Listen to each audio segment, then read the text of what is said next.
Lone Ranger.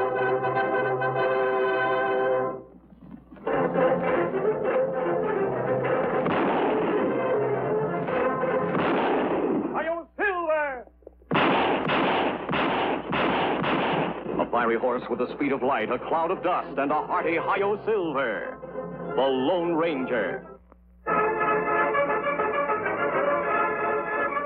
This is a story of one of the most mysterious characters to appear in the early days of the West.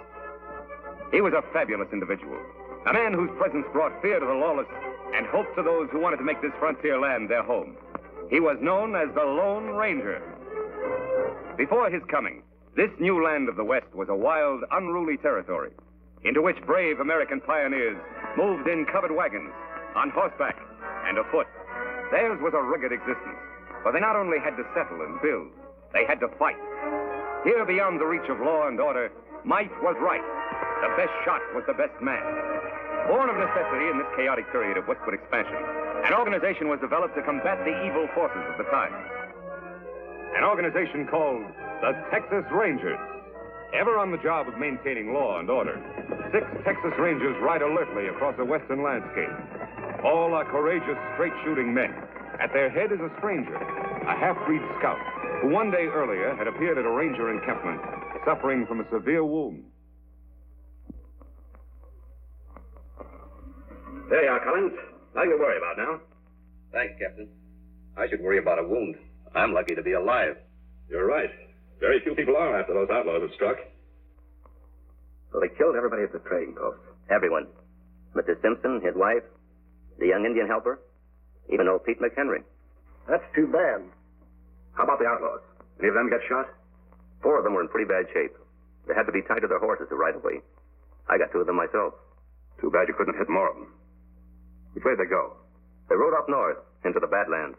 That's pretty rough country. But with wounded men in tow, they can't travel very fast. We got a chance to catch them. But they have a 5-hour start. Even if you overtook them, they outnumber you. Mister, the Rangers are used to long odds. How about you? You could use your help in locating their trail if you feel strong enough to ride. I don't need 2 arms to guide a horse. Besides, I've a score to even up, too. I'll go along. Good man. Boys, pack 5 days' rations. You've got 10 minutes to be in the saddle. Right. Bill, send Captain Reed to me. He's leading your detachment. Yes, sir.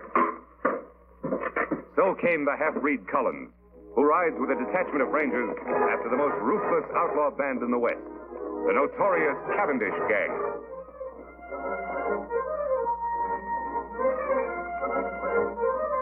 It's their trail, Reed. Yeah. It indicates they're riding slowly as we figured. Yes, it does. Let's go, boys.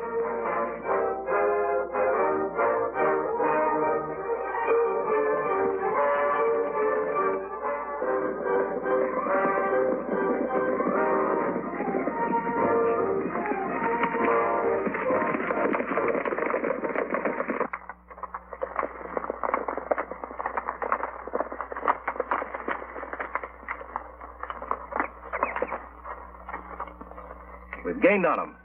These tracks can't be more than 3 hours old. They're heading up into that canyon. Yeah, it looks that way. Have you been in this vicinity before? A couple of times. I think it might be a good idea for us to check that canyon from the rim first. I'll go ahead and scout the place. One man would be a lot less noticeable than all of us going. All right. We'll wait here and give the horses a rest. Dismount, men.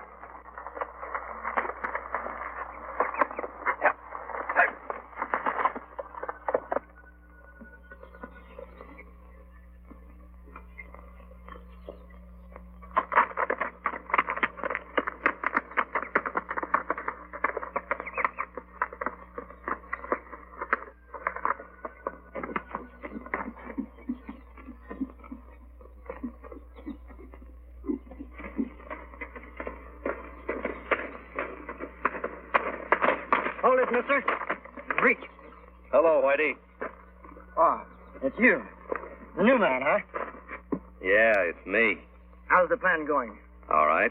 The Rangers are back at the canyon entrance. You think they'll keep on coming? Sure, why not? They're pretty smart hombres, you know. Yeah? We've tried to get them before. Didn't pan out. I wasn't with you then. Where's Cavendish? He's up there a ways. Leave your horse here. All right.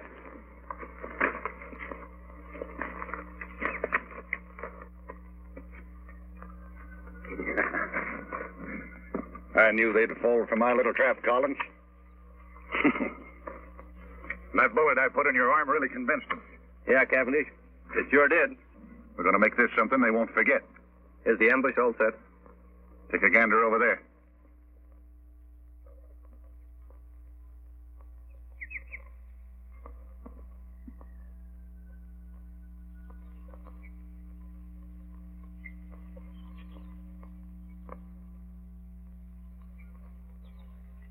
You know, my men could slaughter a whole army from up here. It looks good to me. Now, we're going to hold our fire until a lawman right in directly below us. Jerry, you tell the boys I'll shoot first. That'll be the signal to open up on the Rangers. Right. And Jerry, when a man goes down, I want lead to be kept pouring into him till he looks like a sieve. You got that straight? You bet. Go on, Blackie. All right. Collins, you're doing a good job for a new man. Thanks, Chief. I'll get back there and bring on the Texas Rangers. Yeah, sure.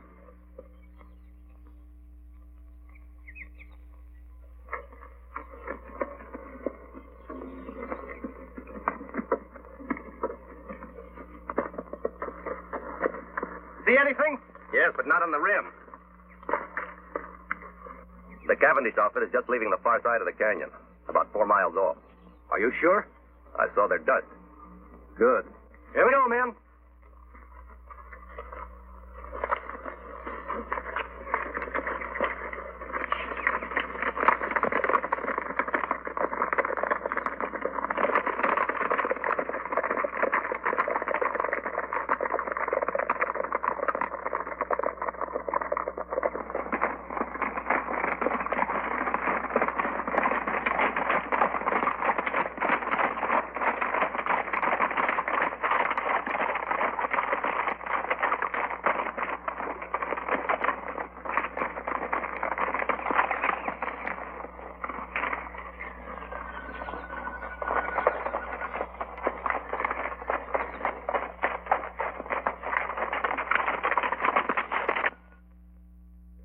Must have taken a wrong turn. Look up there at the head wall. No passage through here. Hey, where's Collins? He was right behind us a while ago. I saw him. Look! It's an ambush, men. Spread out and find cover, quick!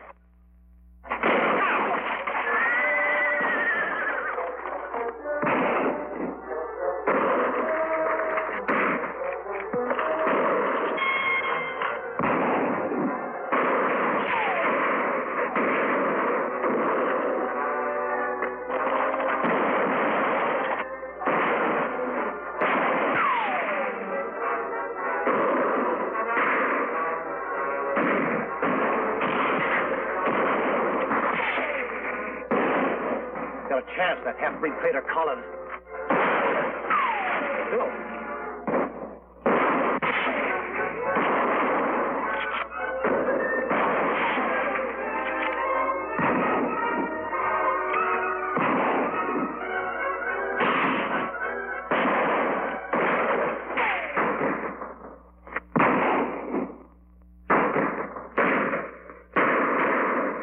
Okay, man, hold it. Hold it.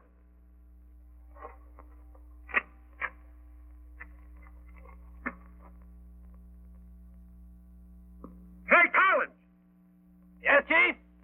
Check those men down there. Make sure they're dead.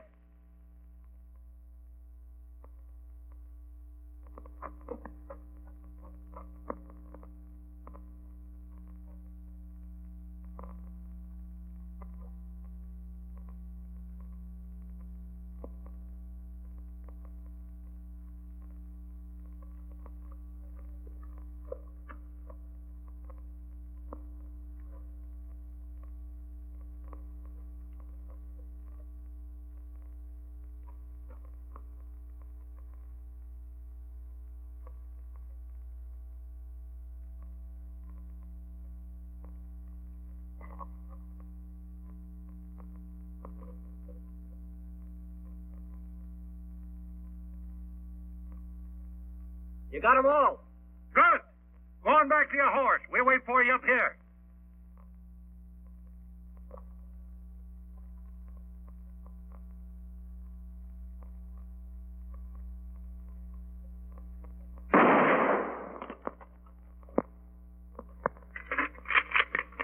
was one of us, Chief. He was.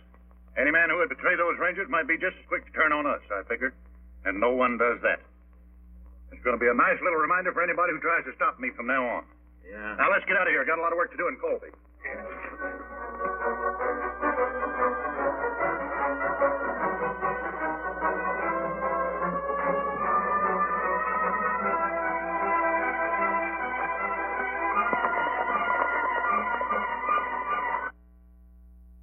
Many hours after the Cavendish gang has left the ambush scene, a lone figure moves painfully over the rock-strewn ground. A small spring gurgling in a shady cave is his destination. He alone of the 6 Texas Rangers still lives. His one aim is to reach water and shade. Desperately, he fights off the weakness from loss of blood, which threatens to halt his progress. It is deathly hot. The sun beats down unmercifully. Ahead is that cooling, life-giving water. If his strength can only last. Foot by foot, sheer torture, he pulls himself along.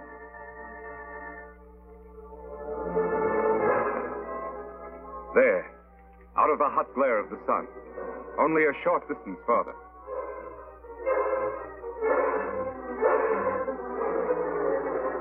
There's the spring. Now his bandana. There. Cold water never felt better. Never seemed sweeter than now. 100 yards away, Collins stirs, unaware of the existence of the spring and the ranger who lies beside him. He, too, miraculously has escaped a mortal wound from a Cavendish bullet. And he, too, like the ranger, knows that death lurks in the hot rays of the sun. He must seek shelter somewhere, quickly, within the confines of the canyon. Weakly, he stumbles off to find shade, to nurse his wounds. Then, as if timed by fate, a third figure, an Indian, enters the hot canyon. Surprised, he sees the results of the Cavendish gang's handiwork. Texas Rangers, sprawled in attitudes of violent death. These were men to whom heroic deeds were a part of each day's work. And now their work was done.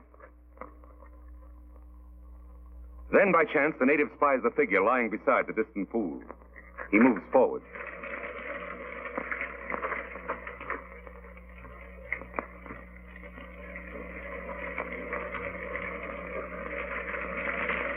Lie still. He not hurt you.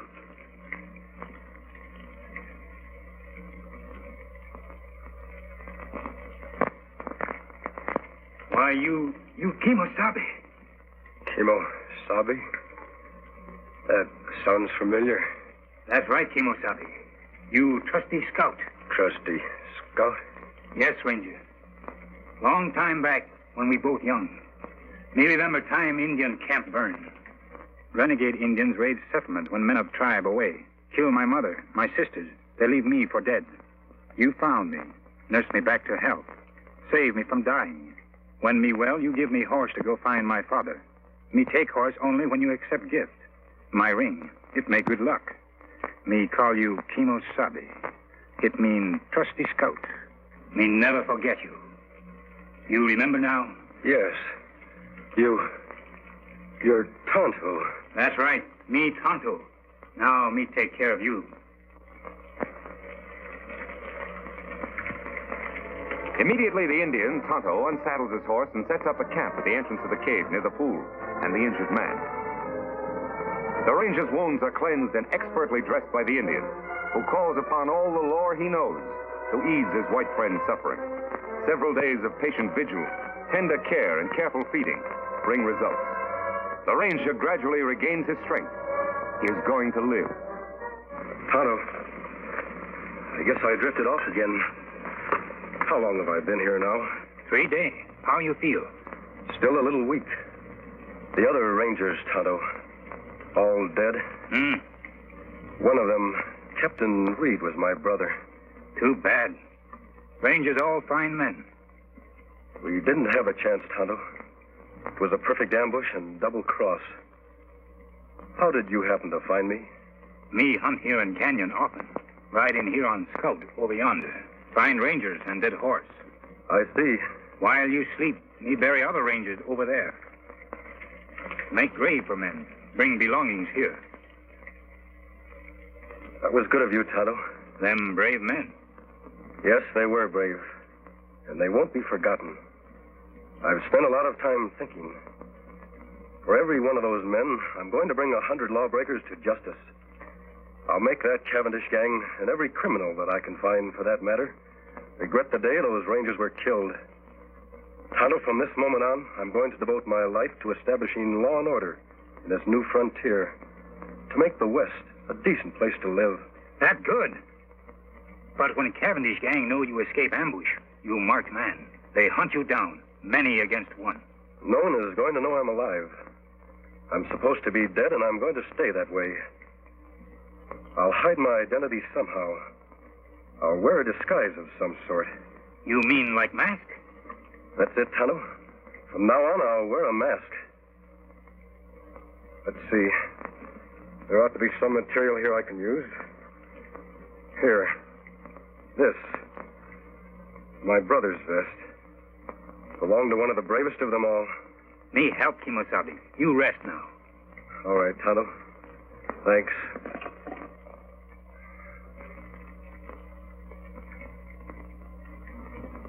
There, face wounds all healed now. Let me have the mask. There. It fits perfectly. Good job, Tonto. Here hat. Me wash in stream, dry in sun, make whiter. Thanks, Tonto. Here gun to kill bad men. I'm not going to do any killing. You'll not defend yourself? Oh, I'll shoot if I have to. But I'll shoot to wound, not to kill. A man must die. It's up to the law to decide that. Not the person behind a six-shooter. That's right, Kimosabe. Well, there's just one more thing to be done. What's that? Dig another grave. Out there. Who that's for? That'll be my grave.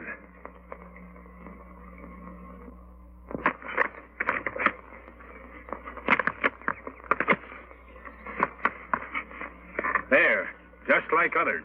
That's good. Only you, Tonto, know I'm alive. To the world, I'll be buried here, beside my brother and my friends, forever. You all alone now, last man. You are a Lone Ranger. Yes, Tonto. I am a Lone Ranger. Kimosabe, me help you fight outlaw. But, Tonto, don't you have a family? Anyone? No, me lone like you. Me want law here, too, for all. All right, Tonto. You'll be a lot of help. We'll ride together. Me glad, Kimosabe. Me fight good for you. Take cover, Tonto.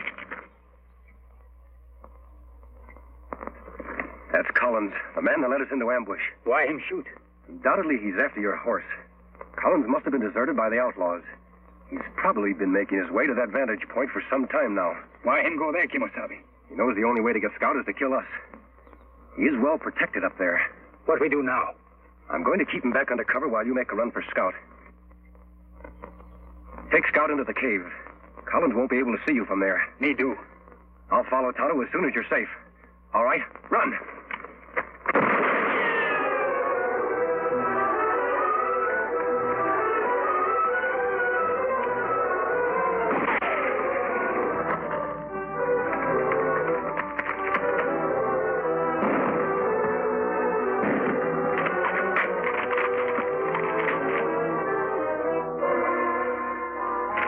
Did you hit him? No, Tonto, I didn't try. We're going to capture him alive. That hard. Him in good spot.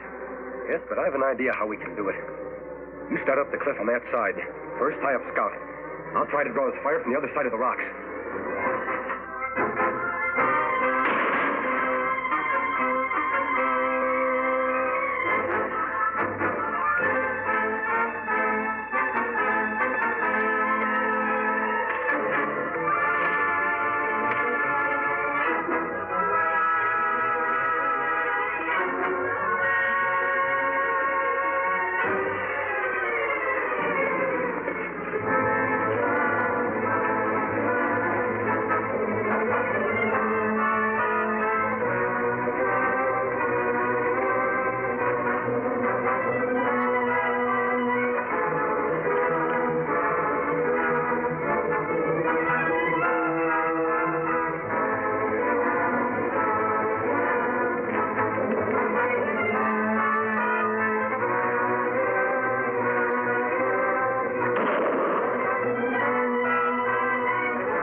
him dead, Kimosabe. But me glad. Him deserve to die. No, Tonto. No one should have his life end like this. Better him dead. Like White Parson say, this act of providence. Now no one know you still live. Yes, that is true. A strange act of providence has protected my secret. Me dig grave for him. All right. I'll get Scout ready for travel.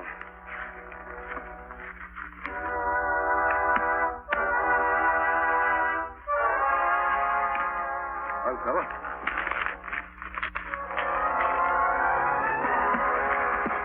All set, Tonto? Me ready. We go after rest of Cavendish gang now? As soon as we can. But I've got to get a mount of some sort. We'll head off toward Wild Horse Valley. Here, take Scout. On, boy. For 2 days, the Lone Ranger and Tonto traveled toward the remote valley of Wild Horses, where a particularly sturdy breed of horses lives, unknown and unmolested by the hunters of the West. Later, at the entrance to this valley, the Lone Ranger and Tonto hear sounds of a furious battle.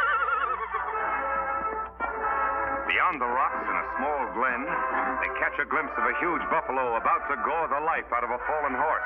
Quickly, the Lone Ranger reaches for his gun. You hit him, Kimosabe. I hope it was soon enough, Tonto.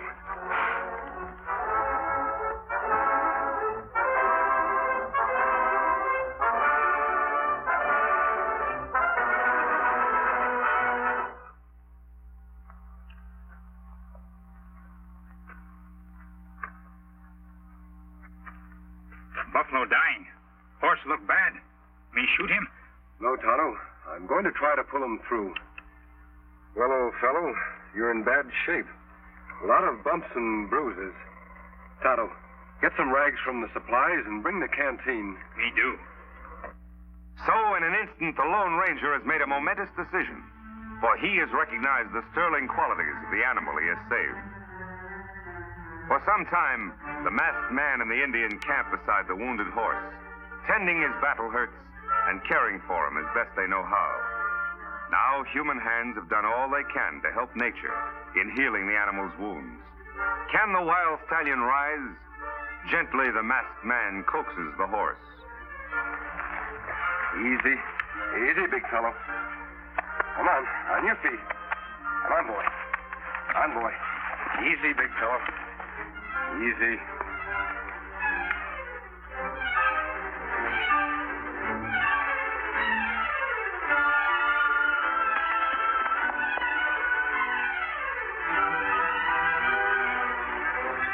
Me get bridle and lariat. Him run away. No. Wait, Tonto.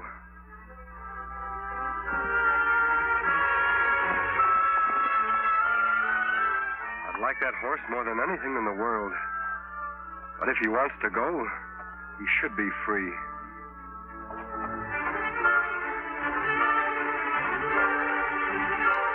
Him a beauty.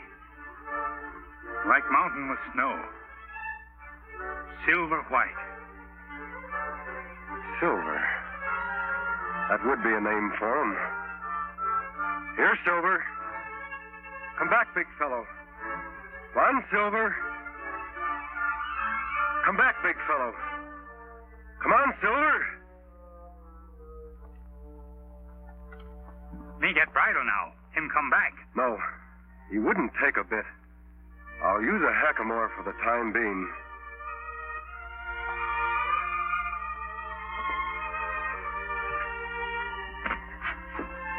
Won't be as strange to his head as a bridle.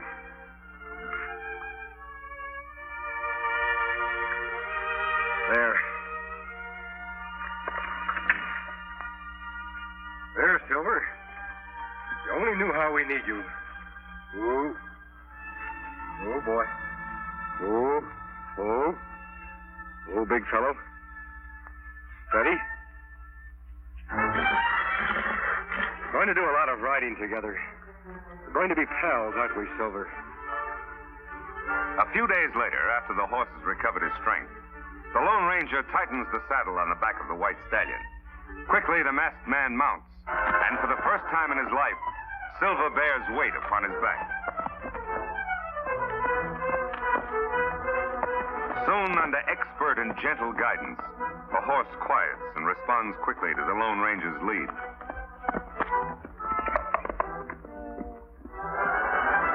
Later, the hackamore is exchanged for a bridle and bit. Here is no conflict between animal and master. Here, instead, is a partnership between horse and rider. The Lone Ranger and Silver accept each other as equals.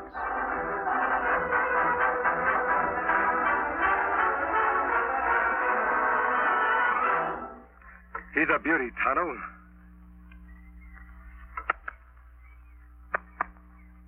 Dream horse if I ever rode one. Him and Scout good friends. Yes, they'll do a lot of riding, side by side. Huh. Me got everything packed. Here's saddlebag. Here, blanket. We ride after Cavendish gang now? Yes, Tonto. They were headed toward Colby. Then, too, there's an old-timer there I want to see by the name of Jim Blaine. All right, let's go.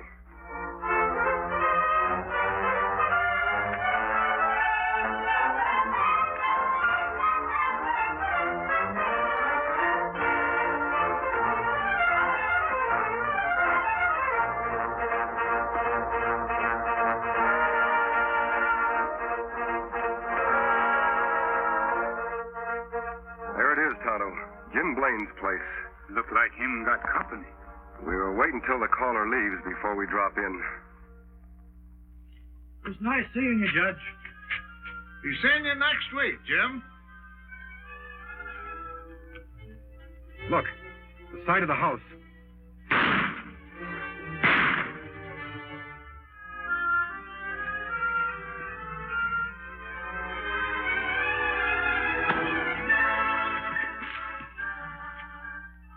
Come on. Got him, Chief. Good. But he winged me. Is he out? Oh, he won't be seeing light for hours. Trade guns. Say, you're bleeding bad. Yeah, must have hit an artery. You get on the road pronto and spread the news to the shooting, then get me a doc. I'll meet you at the Glen. All right. Someone's coming. We gotta clear out of here fast.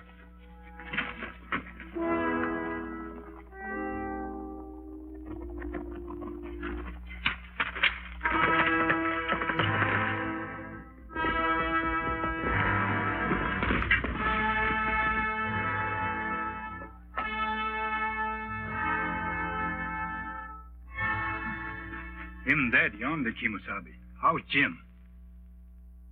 He's had a hard knock. Me thought maybe murderers killed Jim, too. They could have, Tonto. For some reason, they wanted Jim to be found here alive. He's coming, too. Help me carry him to the porch. So that's why I'm after Cavendish, Jim. The reason for the mask. My real identity is to be kept a secret, known only to the three of us. Well, I'll be hanged.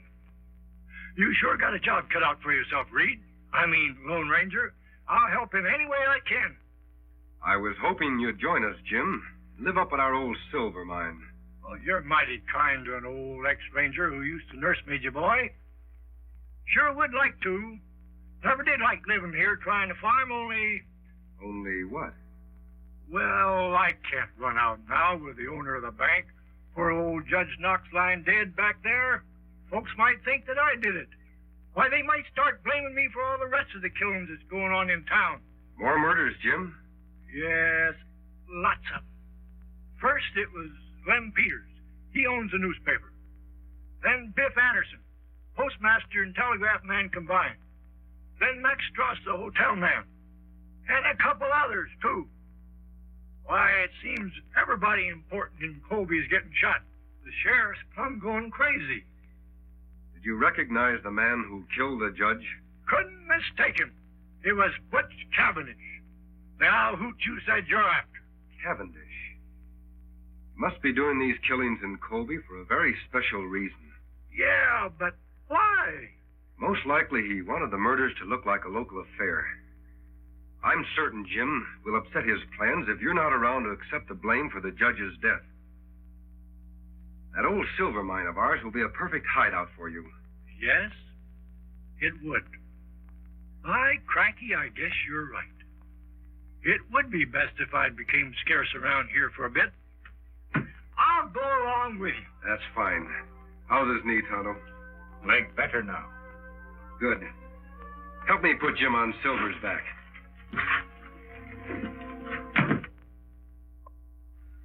A few hours later, after a tedious ride over winding trails and unknown paths, the Lone Ranger, Jim, and Tonto approached the site of the secret silver mine.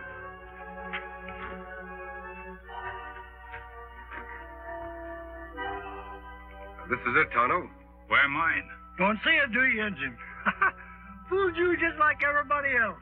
Come on, I'll show you.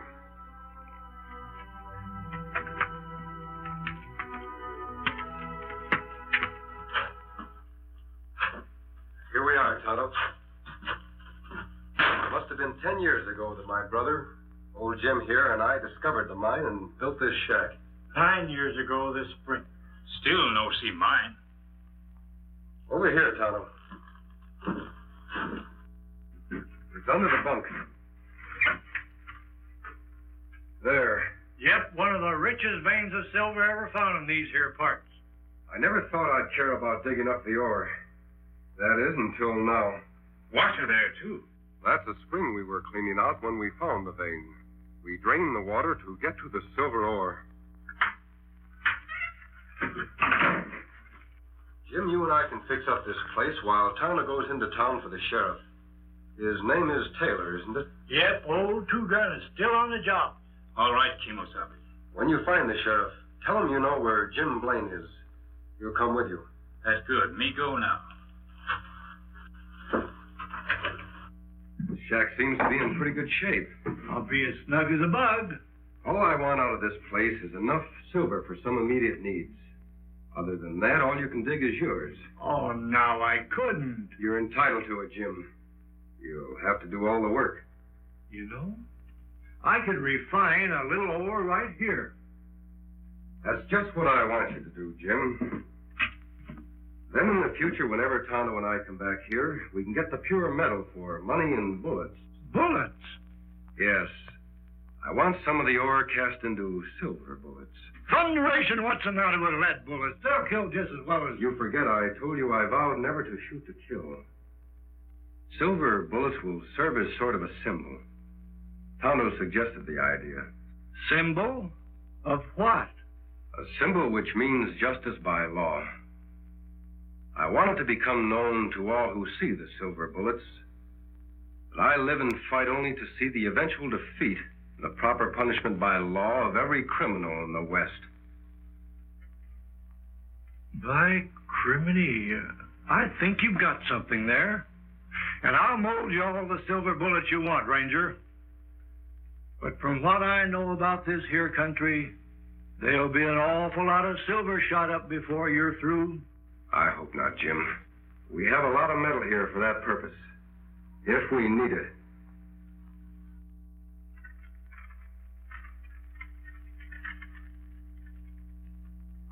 Now, those dirty killers. I wish I knew where to look for them first. Now, Pete, you look up in that old creek section for Jim. Lem, go get Creel and fetch the Doc's body and bring it back into town. This is a fine time for Doc Drummond to be missing. Jim Blaine disappearing. I never suspected he'd ever have anything to do with these killings. Sheriff. Well, go away, Indian. Can't you see I'm busy? Now, Bill Keefe says that Jim's horse is still at his farm. So he must have gone off on foot. Now, he can't be very far. Me know where Jim Blaine is. Look, Indian, will you go away, please? Can't you see I'm busy with these men? What'd you say? Me know where Jim Blaine is. Him want to see you. Well, you know where he is. Why didn't you say so? Where is he? Me not tell. What do you mean by that? You just said you knew. You come. Me take you to Jim. Oh, wait a minute. How do I know that you know where Jim is? You don't know, but you follow me. Jim want to talk to you about Judge Knox killing. Bet he does, all right. Yeah, and I want to talk to him, too. Hank, you and I are saddle up. We're going to follow this engine. No one come. Only you. Now, look. You don't think I'd be silly enough to go with you alone, do you? Me think so. You brave lawman want to solve mysteries. Maybe you're right. Well, maybe he's right, huh? How long a ride is it? Not far for tough sheriff. Maybe 2 hours away. All right, Injun. You lead the way. Don't forget, any funny business? Hank, keep an eye on things like I'm back. All right, Two Gun.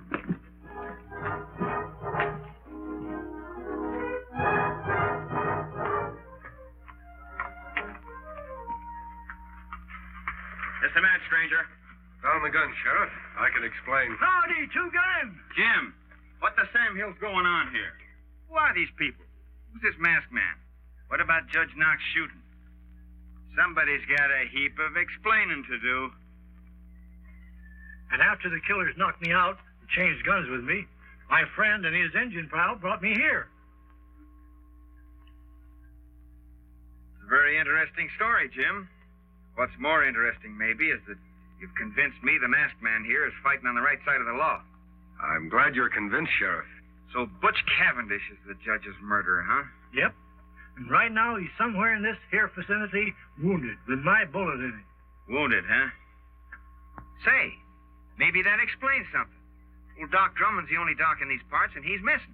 10 to 1 he's been fetched to fix up Cavendish. Yeah, problem now is, where's Cavendish hiding out? He left a trail leading away from Jim's farm. I think I might be able to follow it, Sheriff. Good, I'll get some men from town. That'll take too much time. It would be quicker for you to come with me now. Tonto can ride to town. Me do, then follow your trail. All right, Injun. See my man Creel at the office. He'll get some men. Watch that leg, Jim.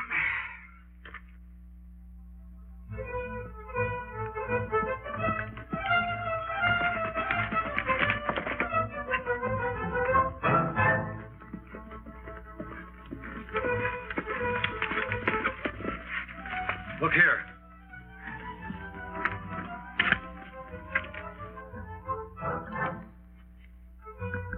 Wagon tracks. Cavendish was followed by someone in a wagon, and a horseman riding alongside of it. Those tracks were made by Doc Drummond's rig. He's got the only narrow rims around here. So far, so good. Let's go.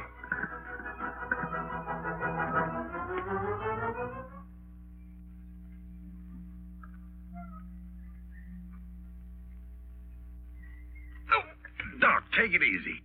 Well, I'm doing the best I can.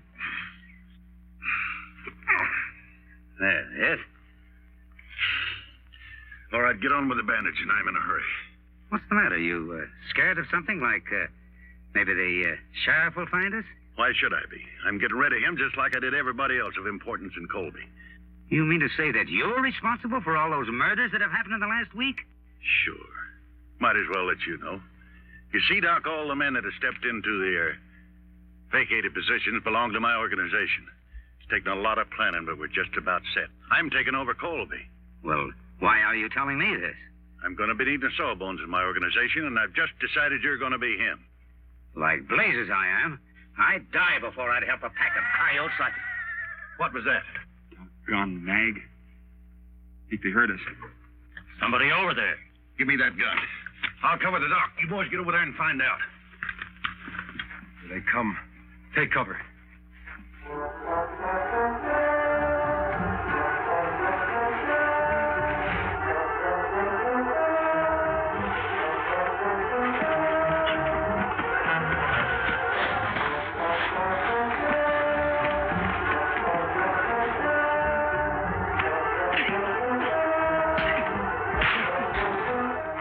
Relax, Doc.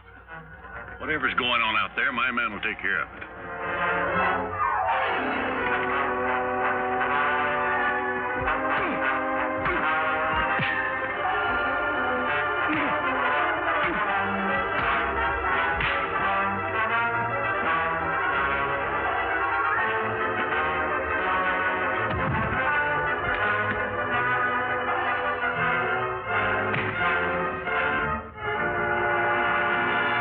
Hold it. Much obliged, partner. Watch these men, Sheriff. I'll go help the doc. Jerry! Pike! What's going on? Answer! You go take a look. I want to find out what's happening. But don't run. I've got this on your back.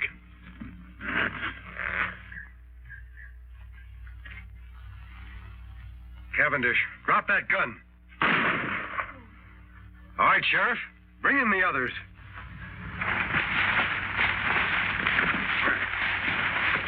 You all right, Doc? Yeah, I'm all right. Who's the masked man? He's on the side of the law. Well, this crook was going to take over Colby. He admitted all those murders. We know, Doc. We overheard him. Sheriff, you can take Cavendish to town in Doc's buggy. These other three will tie up and put on their horses. Doc, do you know where their mounts are? Yes, behind the rocks over yonder. Thanks. Here you are, Doc. Watch these owl hoots close while I tie them up. Yeah, I hope they do make a move, especially this one. Remember this, boys. I'm not in jail yet. Shut up. Working your mouth is making a move. Come on, Silver.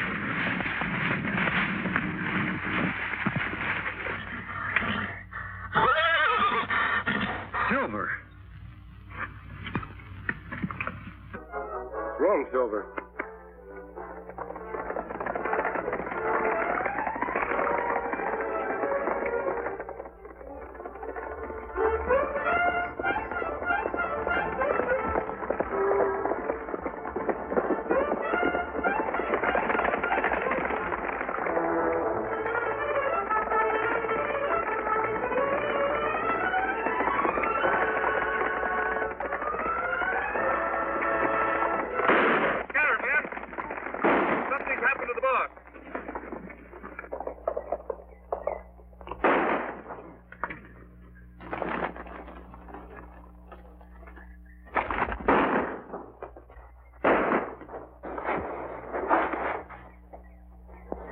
All right, boys, I got him.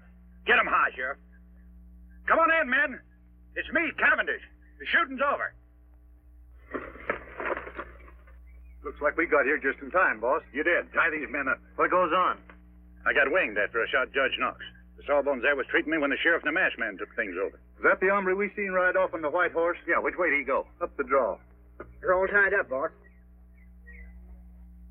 Good. I'll watch him. You men get after that masked man before he gets to Colby and spoils our plans, and bring him back dead or alive. You heard it, boys. Let's travel. Meanwhile, unaware of what has happened to the Lone Ranger since last he saw him, Tonto has arrived in the town of Colby. He's on his way to the sheriff's office to ask the sheriff's assistant, Alex Creel, for more men to aid the Lone Ranger in tracking down Butch Cavendish. The way you keep on cleaning that gun, Corey, you must be figuring on using it soon. Nothing like being prepared. Mighty lot's been going on around Colby lately, and the shooting's only just begun. Creel says there's going to be more of it tonight. Which one of you sheriff's assistants? It isn't often a redskin comes looking for the sheriff. It's usually the other way around. What do you want, Indian? Me want to see Creel. At present, he's busy. I'm handling his business. What's on your mind? Sheriff Taylor sent me. Him on trail of Butch Cavendish. Asked for Creel to come with posse. Oh, he did, huh?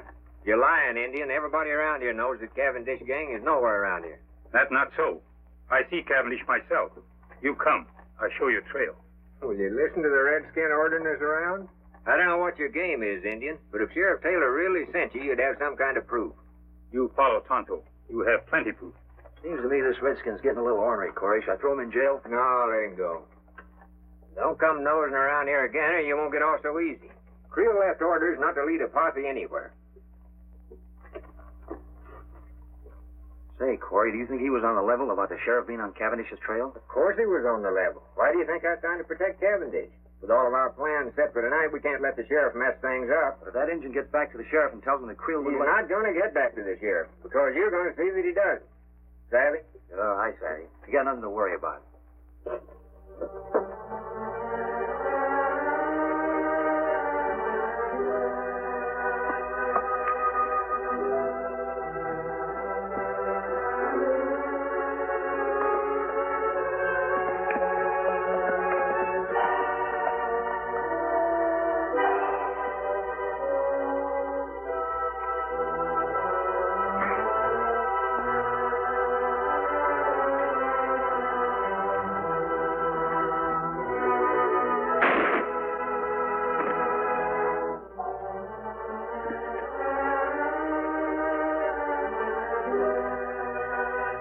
Nothing like making sure, Injun.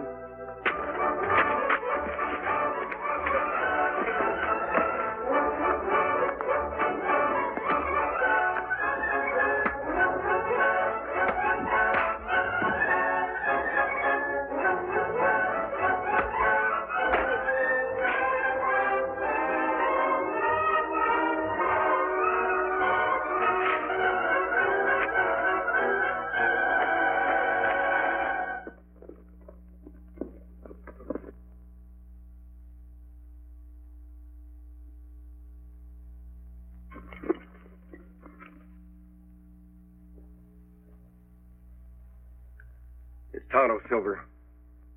Tonto. Me follow trail, Kemosabe. Take long time. Where's the posse? No posse. Sheriff's men in Colby wouldn't send men with me. It must be one of Cavendish's men. That's right. Him send men to ambush me. Let me take care of him. You find Cavendish? Yes. But his men rode down from the hills and surrounded the sheriff and Doc Drummond. We go back and round them up? No, there are too many of them. We'd need a whole troop of cavalry to capture them all. I've got a plan, Tonto. Now, here's the idea. We'll circle back.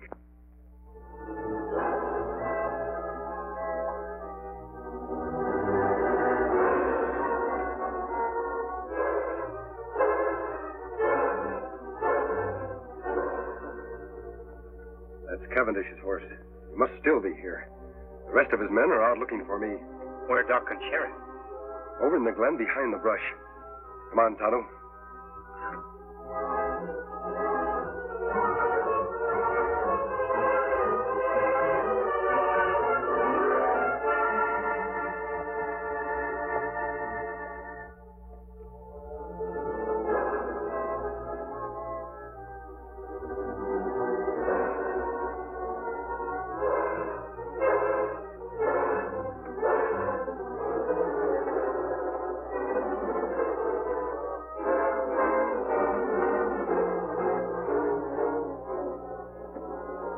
That's Sheriff's horse.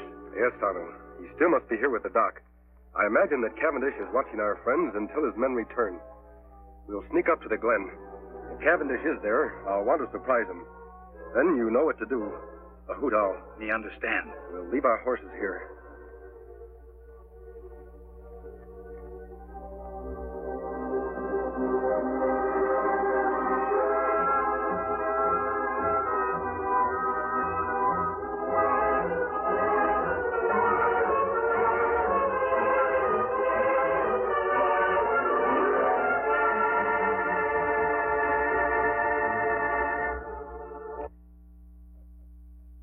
Take it easy, you two. I may not be strong enough to travel, but I got strength enough to pull a trigger. You won't get away with this. How long do you think honest people are going to condone activities like yours, Cavendish? You know I've got men in my office who've sworn never to rest until you're captured. Myself included, of course. And that masked man, he's one of my special secret deputies. Your men will never catch him.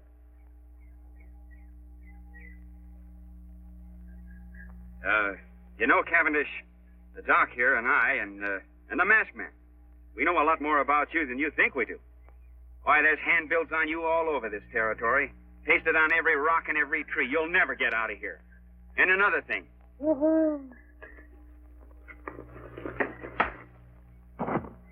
Attaboy, stranger. You're a sight for sore eyes. Yeah. I thought we were goners. Who's the Indian? He's my friend. Are you both all right? Yeah, we're all right. Cavendish is out cold. Where you been, stranger? I was getting worried. I rode off on Silver. Met Tonto coming from Colby. We sneaked in here the back way. Sheriff, your man Creel in town wouldn't send the posse. Him no believe Tonto. Well, then that proves he's part of this murdering fiend's band. And I can name more in town that are working with him.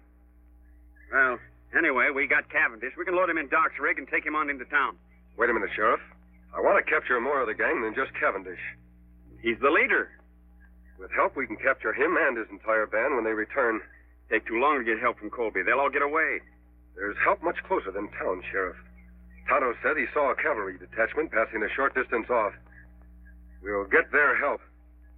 Now leave Cavendish here. He's out and too weak to travel anyway. Well, whatever you say. All right, let's go. Come on, Doc. Don't worry, you're not going to lose me.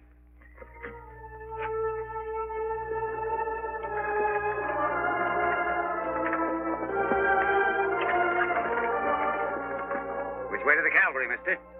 Take the right fork and circle back to Colby. To Colby? What about the cavalry? There are no cavalry. Thought you said they're passing through hereabouts. What I said was for Cavendish to hear. But he couldn't hear anything. He was unconscious. You should have examined him when I did, Doc.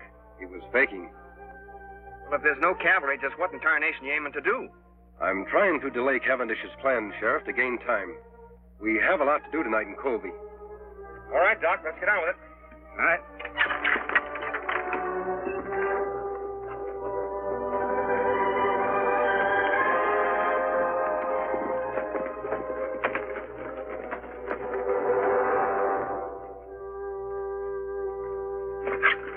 Unless some of these men spotted the masked man, Chief, it's a cinch he didn't head for Colby. I know he did. Say, what happened to the prisoner? Masked man must have hid in the brush nearby. While you were out straightening the eyes for him, he come back here with an Indian friend. Turn the prisoners loose, huh? Yeah. They all lit out fast, but not for Colby. They went the opposite direction. Where'd they go? I overheard the masked man tell the sheriff there's a group of cavalry passing nearby. Now, they've gone off to get him to round us all up, so we got to work fast. Green, you, Sellers, and Shep stick here with me. We'll go back to the hideout. The rest of you try to head off the prisoners. See if you can spot that cavalry, too. This is going to delay my plans concerning Colby a bit. I can't take any chances. Now get stirring.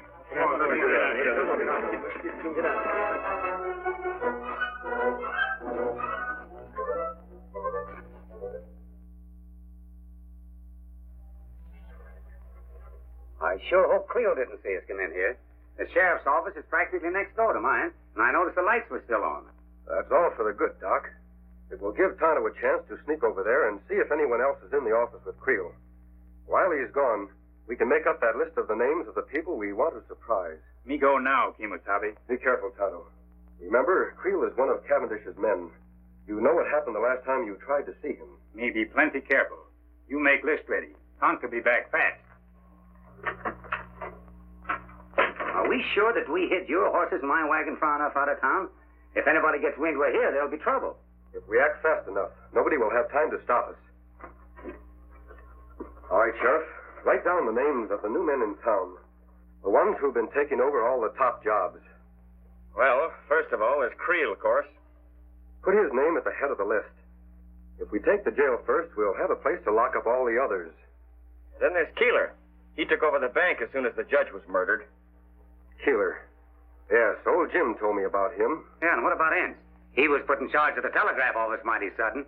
Hence, I've heard of him, too. Then there's Jessup. He's that new gunsmith. And Peters, Dude, and Corey. Well, Tonto, what did you find out? Me take peek to window of sheriff's office. See Creel in there with one man. Just two of them, eh? All right, Sheriff. Doc, we'll start with Creel and his friend. And if everything goes well, we'll end up with the whole Cavendish gang. All right, come on, boys.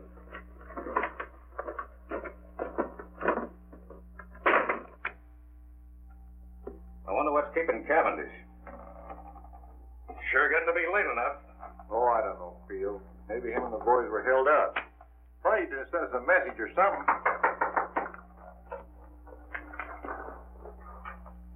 Who is it? It's me, Doc Drummond. An emergency. Doc, I thought you was out of town sick. Quiet, you two. Keep your hands high. Say, what's going on here? Plenty, Creel. Tonto, get Red's gun. We have reasons to believe you two are working for Butch Cavendish. And I've got an idea those credentials you showed me to get your job were forged. Now, wait a minute. You can't prove Shut it. up. Get in that cell. You too, Red. Two-Gun, give me that list you made of Creel's pals. Betcha. All right. All right, Doc. We've got to hurry. It's getting light outside. Come on, Tonto.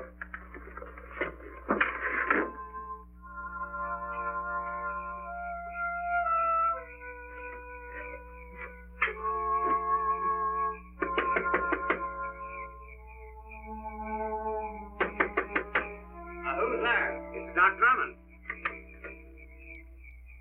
Yeah? Well, what are you doing here this time, Dave? Are you running the bank now in place of Judge Knox? Yeah, but what's that got to do with Well, it? take a gander. The place is on fire. Fire? All right, Keeler. March. Huh?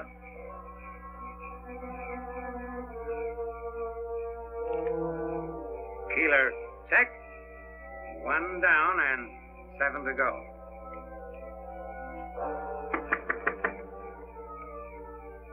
Are you the chap that took over the telegraph office when Biff Anderson got his? What about it, Doc? Well, come on, quick. Your place is on fire. What? Put your hands up, Rivers. Fire? On your way, Jessup.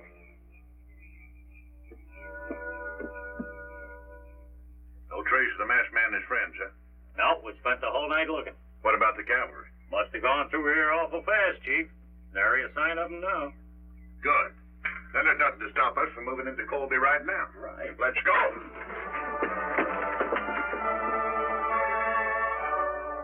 All right, men. You heard the masked man. Everything goes as we figured. We'll have the Cavendish gang locked up by sundown. Tonto, are your men all set? Yes, Kemosabe.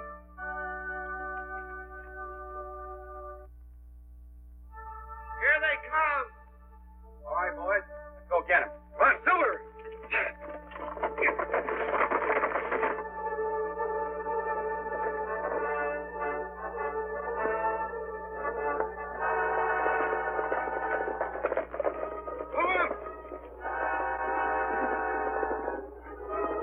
They're from Colby. And the masked man's leading them. We can take them. We outnumber them. Let them have it, men.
got me, stranger. Drop your gun, Cavendish. It's been a long chase. Now you're through for good. I guess you're right. All right, let's go. Where to? Back to the fight. Where'd you say? I said. Now get going.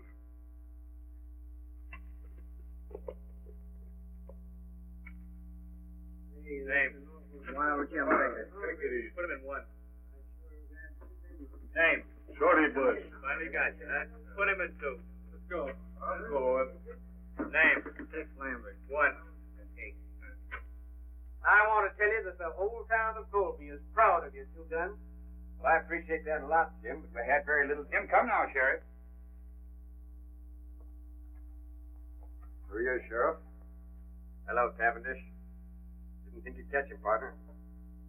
Now we got the whole dang bunch. You and your men are to be congratulated, Sheriff. Thanks. If it hadn't been for you, we'd have gotten nowhere. I'll be with you in just a minute. I'll take care of this one personally. Come on.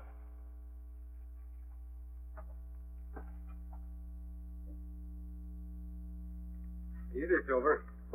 Now, Cavendish can't capture Kemosabe. You take off now. I'm going to continue to wear the mask and keep my identity a secret. For how long? Our job has just begun. We have a lot of trails to follow. That good. Sheriff, before the lockup, do you mind telling me who the masked man is? Wouldn't mind at all, except that... Hey, where'd the masked man go? He and his Indian pal are going out to get the horses, Sheriff.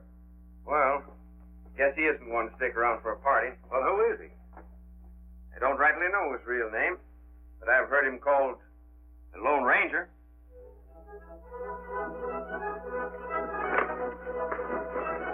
Gentlemen, go!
Horse with the speed of light, a cloud of dust, and a hearty Hi-Yo Silver, the Lone Ranger.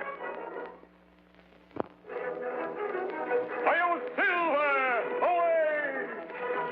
With his faithful Indian companion Tonto, the daring and resourceful masked rider of the plains led the fight for law and order in the early West.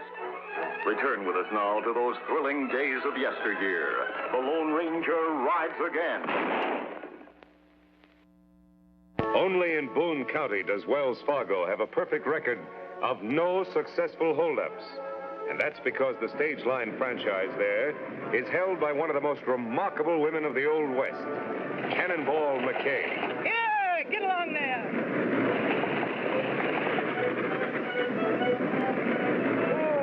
Oh, boys. Wait a minute, Cannonball. I'll help you. That's all right, Clem. I can manage. Soft-spoken, hard-driving, sharp-shooting. She had always been respected as the most honest stage driver in all Boone County, until Clem Jones came to work for her. Friendless, half-crippled, only 2 weeks out of prison.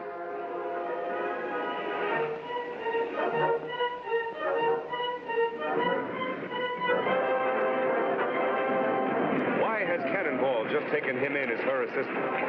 That's one of the answers the Lone Ranger and Tonto are here to find out. I'm going into town to see my old friend Marshal Hanley. I'll see you in camp later. We'll be waiting for you, Savvy.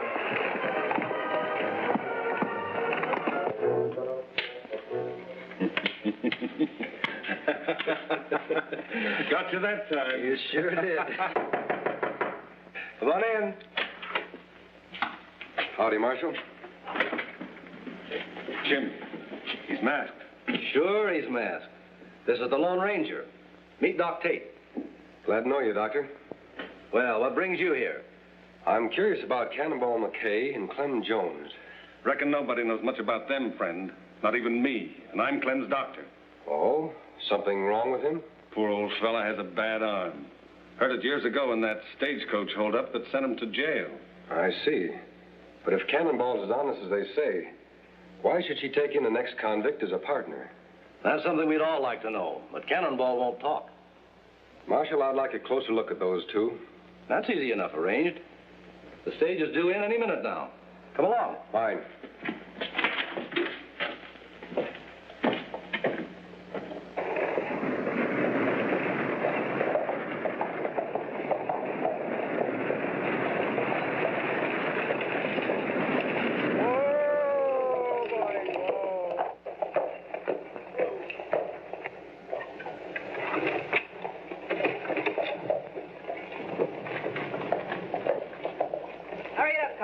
to shove on to Rushville in 10 minutes. You're not shoving on to anywhere, Cannonball. What do you mean? My contract with Wells Fargo's still good. Well, I'm out of here on schedule. No, you're not. Wells Fargo's not going to lose any shipments if I can help it. Well, I never lost him a shipment of gold yet, have I? No. But you never had a crook working for you. Up till now. Nobody's going to call me a crook again. Oh, no? Pull that trigger at Clem Collins and it'll be the last shot you'll ever fire. Put up your gun. You better do like he says. This masked man's a friend of mine, and he can outshoot even you, Cannonball. What's the ruckus, Cannonball? Me and Hash heard you squabbling clean over in our cafe. Hey, who's the masked hombre? I'm in the same business as the marshal. I try to keep law and order. That's right, boys. Now, Cannonball, supposing you tell me why you drew your gun.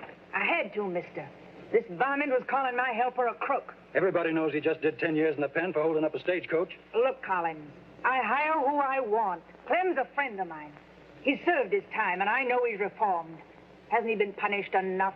Losing all those years, getting his arm crippled. No jailbird's going to haul freight for Wells Fargo. You're out of business, Cannonball, as of now. Hold on, Collins. You're forgetting about Cannonball's contract. Read that contract. It says I got the right to hold up shipments anytime I think there's danger involved. I'm holding them all up till I get word from the head office. It's not fair you should take it out on Cannonball just because you hate me.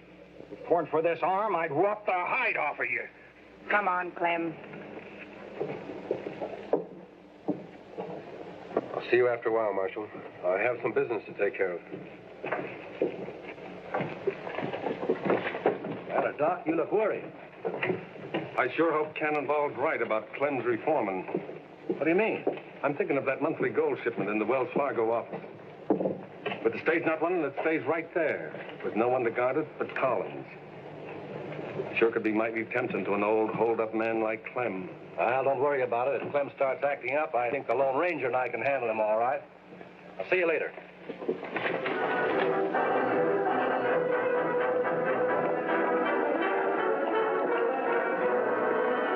What'd you learn, Kimasabi? Practically nothing, Tonto. Yet I still think my hunch is right. Why should this be the only town in the territory that hasn't been robbed? Unless the robbers live here and don't want to throw any suspicion on themselves. You think maybe that Clem fellow robber? No, it couldn't be Clem. He'd been in jail until recently. Then maybe Cannonball. Maybe. But Cannonball doesn't act like a crook. No one who'd fight to protect old Clem the way she did could really be bad. Maybe that just put-up job, throw you off track. I don't know, Tonto. You ride into town. Keep your eye on Cannonball and Clem. Whoever's behind these robberies is dangerous and very clever. We've got to find out who it is at any cost. You go ahead. Huh.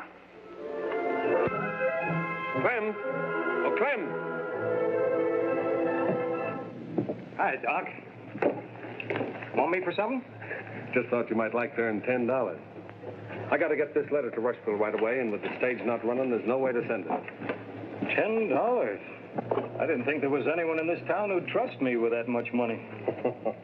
I'm on your side, Clem. If you take the road through Hidden Valley, it'll take you but a few hours. Thanks, Doc. You're a nice guy.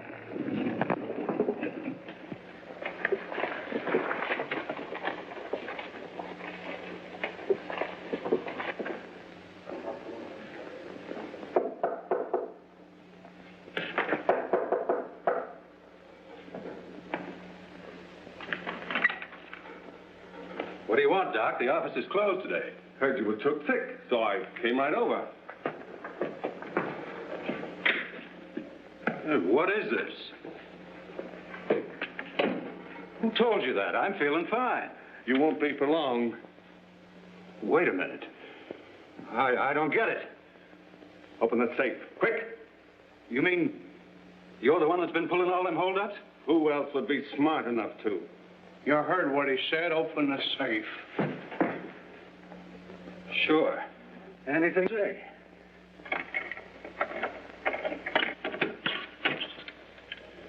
What do you know? Old Doc Tate, the leader of a holdup gang.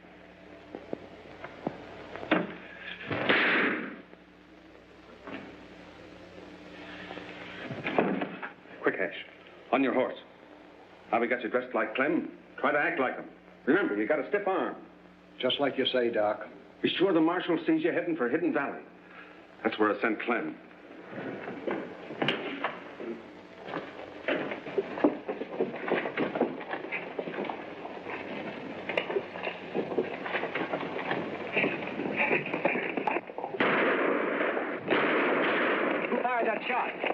run out of the express office. Looks like Clem Jones. He's heading for Hidden Valley, Marshal.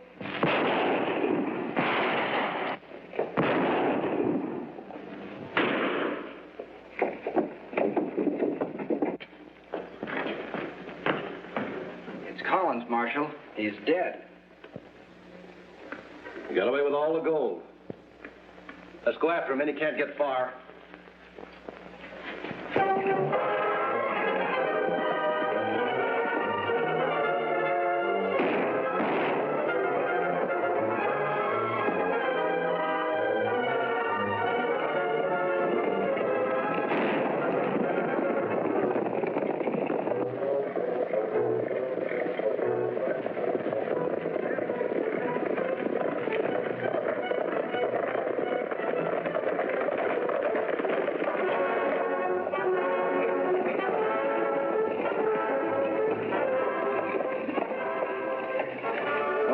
You're going back to town.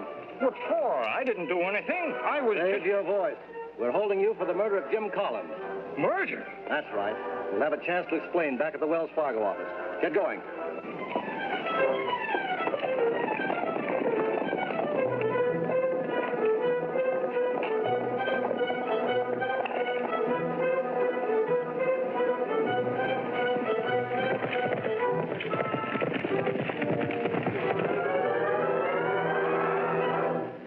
Me follow Clem into plenty trouble, Kimosabe. Him arrested for murder. Murder? Ah. Marshal think him kill Collins, but him not guilty. Where's Clem now, Tonto? Marshal and posse take him to express office. We'll ride into town. You can tell me the details on the way. Come on.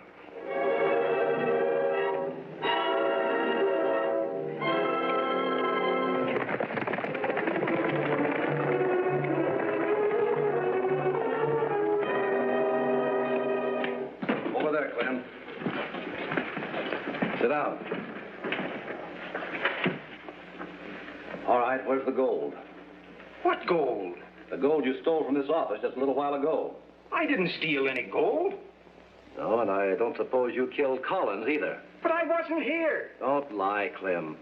I heard you threaten him this morning, and we all saw you run out of this office right after the shooting. I don't know what you're talking about. I was just delivering this here letter to Rushville for Doc Tate. That right, Kimosabe? Me see Doc give him letter. Well, now I know you're lying, Clem. This letter's addressed to the Second National Bank. There isn't any Second National Bank in Rushville. What's the matter here, Marshal? Hash and Portney told me about Clem killing Collins. I just took his body over to the undertaker. Anything else I can do? Yeah, I'm glad you got here, Doc. Clem says you gave him this letter to deliver. Why, Clem, whatever made you want to tell a lie like that? That no lie. Me tell. Wait. Tell him the truth, Doc. You give me $10 to deliver that letter. No, Clem. Would I pay you $10 to deliver a letter with nothing written on it?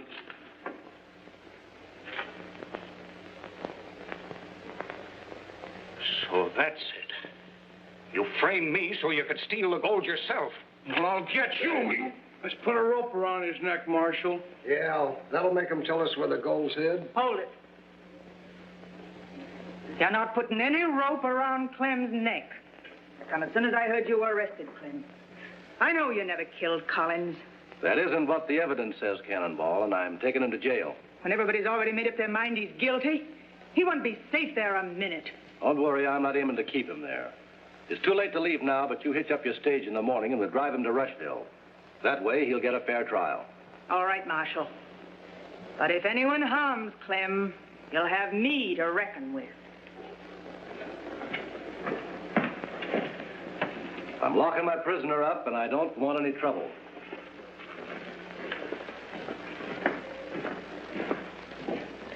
Come here, Porky. We gotta finish Clem off before he gets that fair trial the marshal was talking about. Why, Doc? He's got no way of proving he's innocent. Maybe not. But that masked hombre who came to town this morning, I don't like the way he sniffs out the truth. Hash, reckon you could plant blasting powder under the jail without the marshal catching you? Sure, Doc, but I'll have to go up to the shack to get it. How long will it take? Hour and a half. All right. Set it to go off 2 hours from now. 5 p.m. sharp. Let's go. Why you not let me help Clem by telling truth? Because it would be just your word against Doc's, Tonto. The only way to prove Doc's guilty is to find out where he's hidden that gold. How we make him talk? By outsmarting him. We don't have much time. It's a terrible trap Doc's setting for Clem. I wonder what would happen if he got caught in it himself.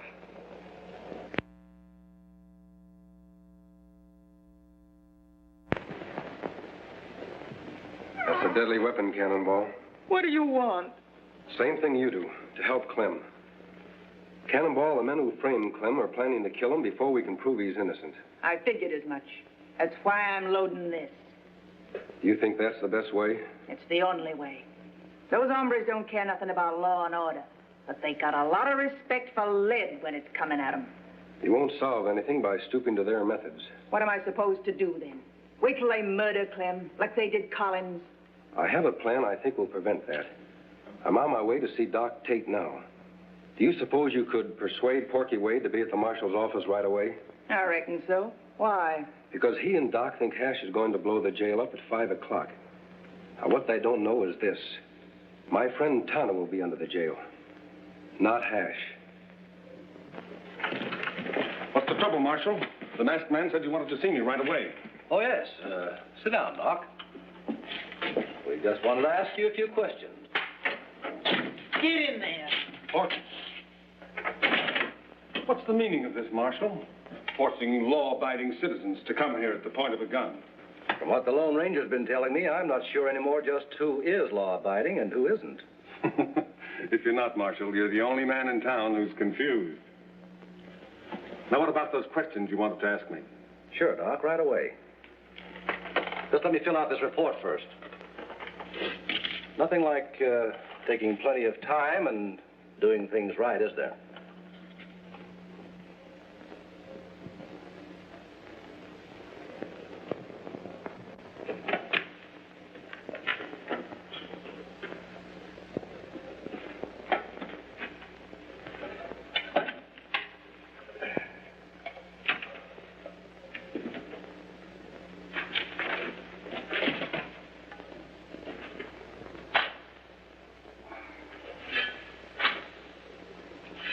See here, Marshal. You were in a big enough hurry to get us over here. Let's get to those questions.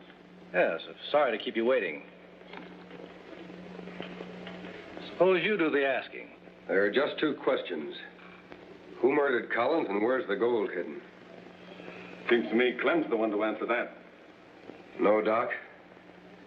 You are. Me? There's no evidence against me.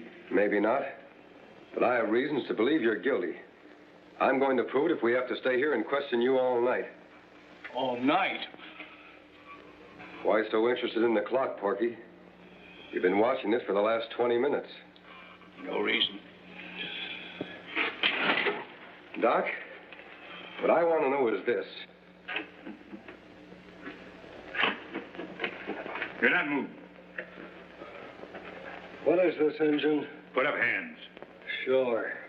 Whatever you say. Tell me once again, where were you when Collins was shot? I've already told you. In my office. Look, Doc, it's nearly 5. We got to get out of here. Shut up. I'm not going to stay here and die. If you don't tell him, I will. Tell us what, Doc? Blasting powder. Under the jail. It's set to go at 5 o'clock. You must have had a good reason for wanting to blow up the jail and kill Clem. Don't waste time talking. We got to get out. My friends and I will. But you and Porky will stay right here, unless you prefer to tell the truth. I've told you the truth. There's nothing else. All right, Marshal. Lock them up. Inside, you two. Come on, let's go.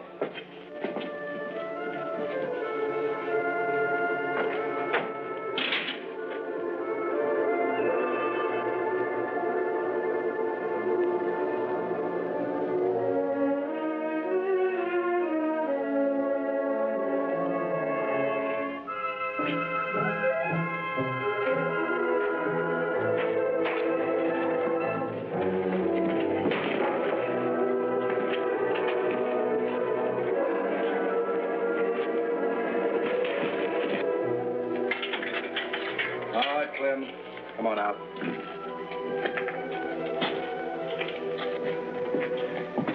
Well, Marshal, it looks like those 2 rather stay here and die than tell the truth. We'd better get out of here before it's too late. Wait! I'll talk. Oh, no, you won't. Freaks! All of you! This bag carries more than medicine, mister. So I see. Unlock this cell, Marshal. I'm afraid he's got us. All he's got is a gun, Marshal. You have the key. That's worth a lot more as long as that clock keeps ticking. Are you crazy? Don't you realize we'll all be blown to Kingdom Come in another minute? That's right, unless you talk first. I'll never talk. And you'll die with me. What's that noise? You ought to know, Doc. Didn't you tell someone to plant blasting powder under the jail? Hush! Don't light the fuse. It's me, Porky. You can't hear you, Porky. This jail's built solid. Get us out of here. Get us out! Not until you tell us the truth. All right. I'll tell. It was Porky killed Collins. That's a lie! It was Doc, and the gold's hid in his medicine cabinet. You fool! Now you've given them proof. Look out! Cannonball's been shot. A bullet wound in the hand is hardly fatal. Better get that glove off, Marshal. Hey, here, gun. You all right, Kimasabi? Yes, Tonto. Where's Hash? Him tied up outside. You have close call. Jail almost blew up on time. Why, that's a wedding ring. I didn't know you were married, Cannonball. Who's your husband? Clem is, Marshal. And he's the best husband a woman ever had. Cannonball, you promised not to tell. It's better this way, Clem, honey. I'm not ashamed of being married to you. Why did you keep it a secret, Cannonball? Clem made me promise, mister.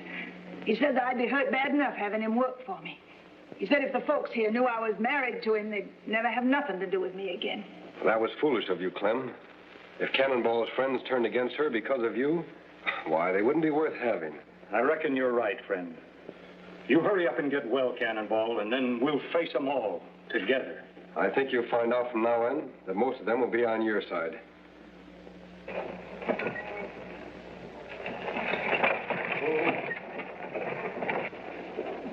Dad, burn it, these new petticoats itch something fierce. Wished I was still wearing my old duds. Say, I plumb forgot what a pretty female you was when you dressed up proper. Kiss me, woman.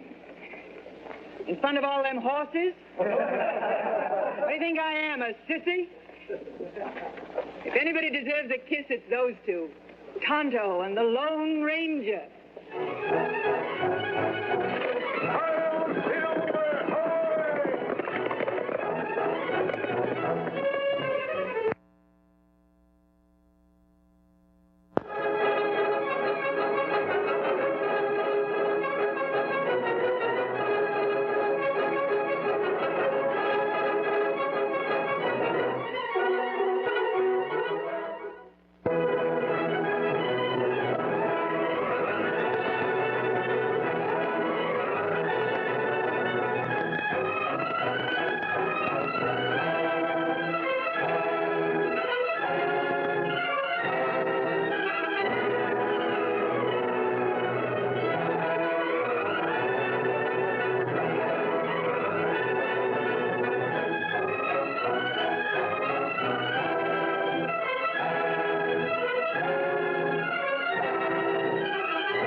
With the speed of light, a cloud of dust, and a hearty Hi-Yo Silver, the Lone Ranger.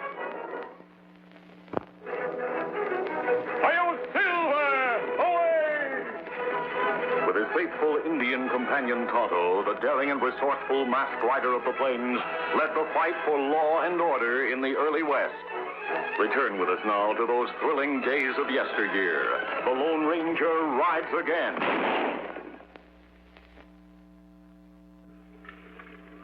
These rich rangelands are part of the Circle K Ranch. Owner Sam Kittredge. Biggest, most prosperous ranch in Mesa County. And more than any other man, old Banty Bishop, Sam's foreman for 40 years, has helped to keep it that way. But now that Sam is dead, and his young, inexperienced son, Bob Kittredge, is returning from the East to take charge, there are ambitious men, ruthless men who would stop at nothing to gain the Circle K for their own greedy ends.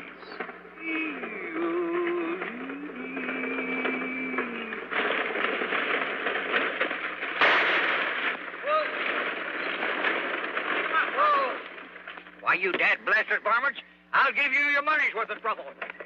Take it easy, Pratt. The next one will have your name on it. Put him up, Pop.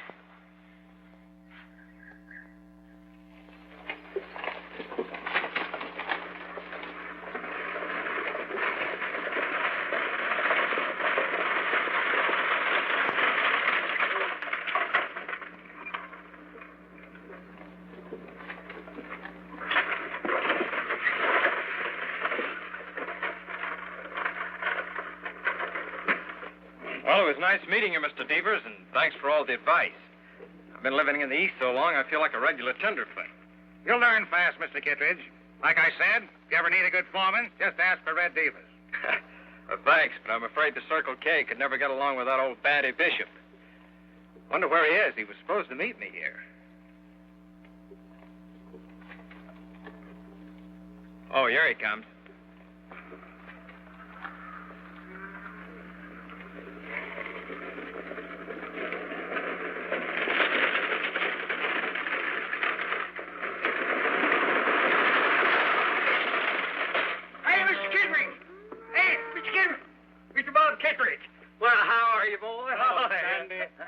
At the Circle K.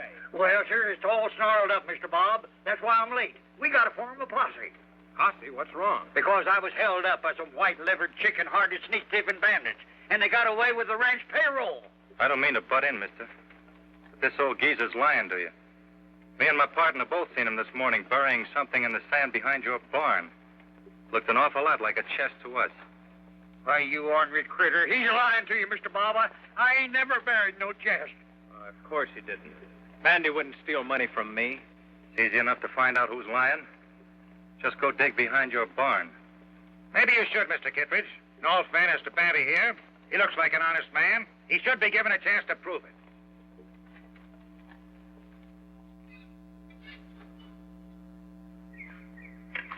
Well, there it is, right where we saw him bury it. Why, this just ain't true. Mr. Bob, I tell you, I didn't put it there. It must have been one of them three bandits. That doesn't make sense, old-timer. Never heard of bandits would rob a man and then bury the money in his boss's property. You don't think I done it, do you, Mr. Bob? Well, what else can I think? As Red says, your story just doesn't make sense. I'm sorry it has to end this way, Banny. Well, you mean that I'm through with the Circle K? Oh, don't worry. I won't prosecute you. We've got the money back. But I do want you off this ranch by sundown. Well, if that's the way you feel about it, I'll get off right now.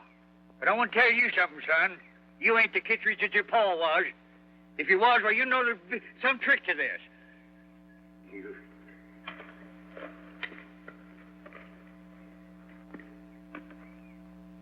Well, Red, if you still want that job as foreman, I guess it's yours.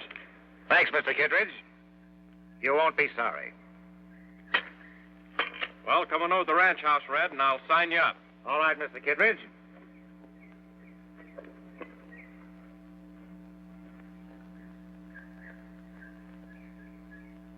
For sale, Circle K Ranch. Interested parties, see Red Devers, foreman. Red Devers. Unless I'm mistaken, Tonto, we have caught up with our old enemy at last. Me think you right, Kimosabe. Him use different names, but him always break law in the same old way. The Circle K Ranch. Why, that's one of the finest in this county. No man in his right mind would want to sell it unless he were forced to. plenty strange. Ranch never for sale till Red Devers become foreman. Not so strange, Tonto. It's no accident that every time Red Devers becomes foreman of a ranch, it's put up for sale a few weeks later. Maybe owner of Circle K outsmart Red Devers. I'm afraid not. Young Bob Kittredge is a tenderfoot in these parts. Tear off the sign. I think we'd better investigate.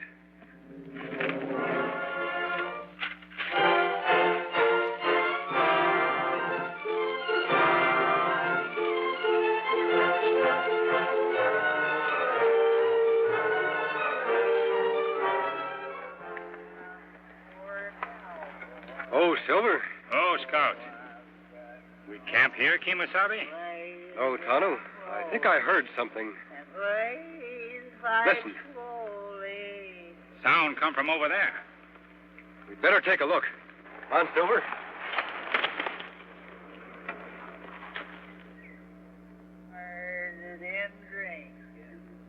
And wound up in gambling. Got shot in the back. And now I must die. Trouble. Nothing but trouble. Well, you can't get a cent out of me, stranger, 'cause I'm broke. No job and I'm through. We're not going to harm you, old-timer. You certainly look down on your luck. I'd like to help you if you'd let us. I ain't worth helping. I tell you, I'm all washed up. No, you're not. Nobody's ever washed up if they don't want to be. Come on. Sit down and take it easy. Much obliged. Mind if we pitch camp here? Why, no, not at all. Just take off your gear and make yourself at home. Hey, you know something? I kind of like you, mister. Mask or no mask. I like that fellow with you, too. Oh, Silver. Oh, boy. Play the drum.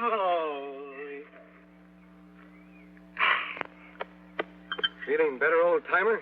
Yeah, bet your life. You know, funny thing, you fill a man's belly full of grub and victuals instead of spirits. Makes a heap of difference, don't it? Tell me more about this Red Devers, Bandy. Well, Why are you so interested, stranger? Because I know he's the leader of a gang of outlaws Tonto and I have been after for a long time. They've been moving in on gullible ranchers all across the country, beating them up and swindling them out of their property. By George, that wouldn't surprise me a bit. You know, ever since this fella Red Devers took over my job as foreman of the Circle K, he fired all the old hands on the ranch, and then he fetched in his own fellas to replace them. And now he won't let no one near the place, just the same as if he was holding poor Mr. Bob a prisoner. Poor Mr. Bob? Yeah. Thought you didn't care what happened to the Circle K anymore. Thought you disliked Bob Kittredge. I do. And anything that this Red Devers and his gang does to him, he deserves it. Even if they force him to sell his ranch? What, sell the Circle K? Oh, Mr. Bob wouldn't do a thing like that. No, sir. Him do that. We find sign like this posted around town. Let me see.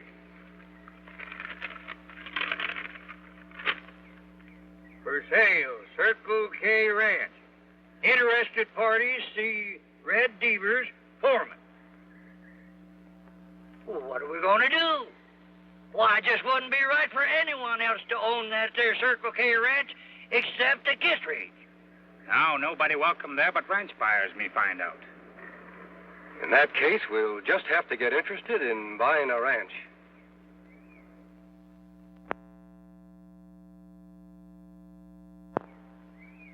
Not too much gray hair, Tonto.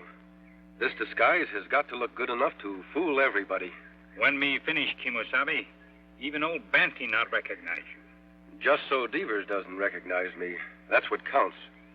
Remember, he's no fool. How you get to Circle K Ranch, Kemosabe? Silver not look like horse old man would ride. You're right, Tonto.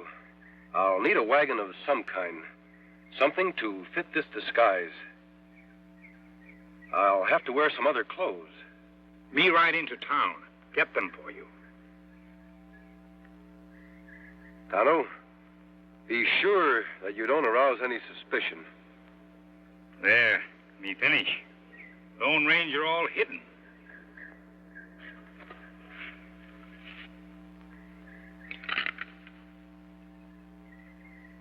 You wouldn't take a pot shot at a half-blind old man now, would you? I just come to see about this here ranch for sale.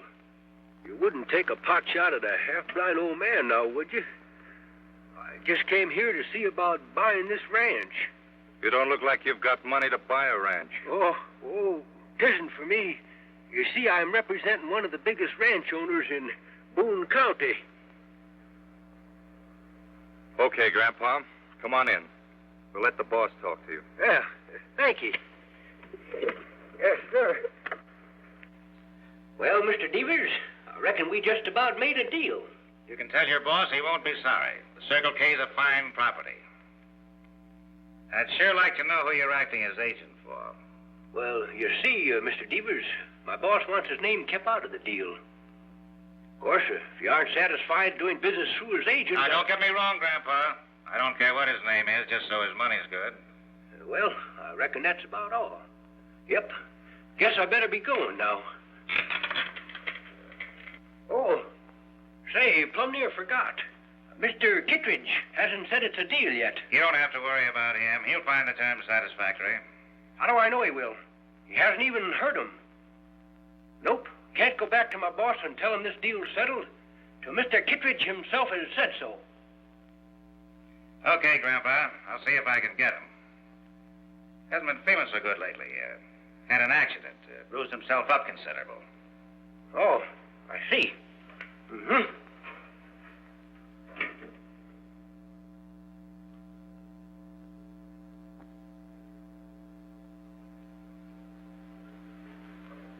Not again, Devers. Don't beat me up again. That's just so you'll pay attention and do exactly what I tell you. Now, listen. There's a buyer outside. We're going out to see him. You tell him you want to sell the ranch.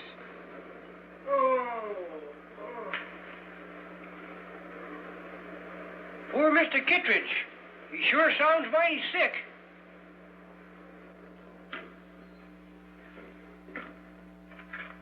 Here's Mr. Kittredge for you. Poor boy don't feel much like talking. Sorry to see you looking so poor, Mr. Kittredge. I told him about your offer, and he agrees to all the terms. That correct, Mr. Kittredge? Them terms satisfactory? What? Oh, yes, I agree. Sure you won't change your mind now? No, take the ranch. I don't care what the terms are. Any old price. I just want to get rid of it.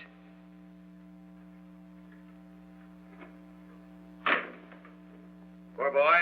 He just wasn't cut out to be a rancher. Well, you satisfied? Yep. I reckon I found out everything I need to know. When'll he be back with the money? Let's say 4 days from now. My boss will bring it himself. Your boss? I thought he wanted to keep his identity a secret. He does. That's why he'll be wearing a mask. A mask? Won't scare you none now, will it? He can wear whatever he wants to, just so he's got the money with him. You'll be here. Goodbye.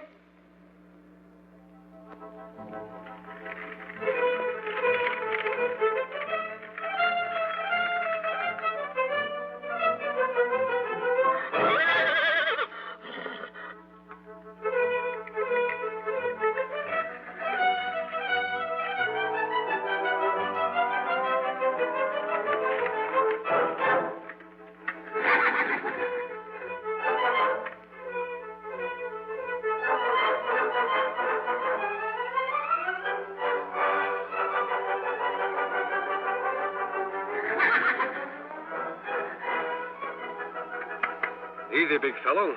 We'll be heading back to camp as soon as I get rid of these clothes and the whiskers.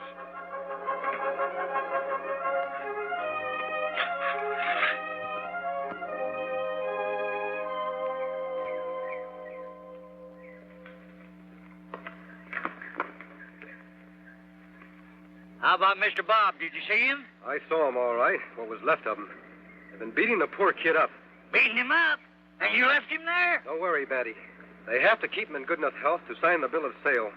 That'll give us time to get some help and go after those outlaws. Where are we going to get any help? Why, every rancher in this country is scared of that there Red Devers and his gang. Then we'll have to find some men who aren't scared. Are you, Batty? Me? Not by a jugful. What about the other old-timers who used to work for the Circle K? Would they be scared? They're not scared of nothing. Think you could have them here in 4 days? Could I? I'll fetch you a whole legion of them.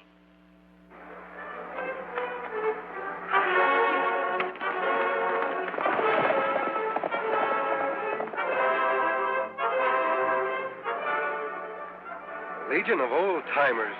It no work, Kemosabe. Old-timers no match for young, tough hombres like Deaver's men.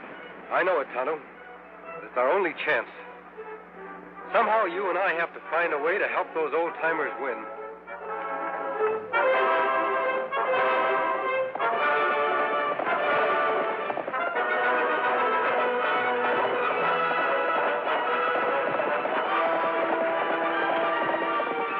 Here, Whiskey, Polecat. Come on, get on your horses, you lazy galoose. We're heading for the Circle K. Come on!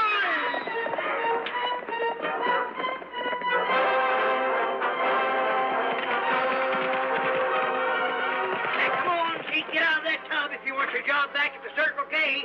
I'm a coming.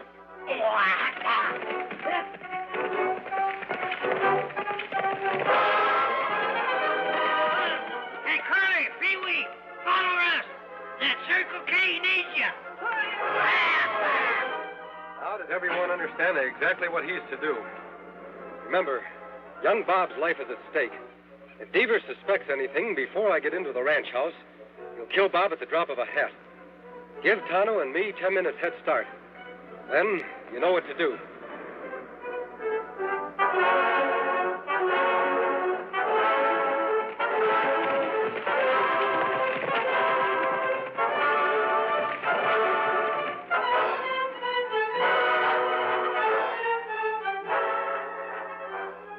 Here he comes now.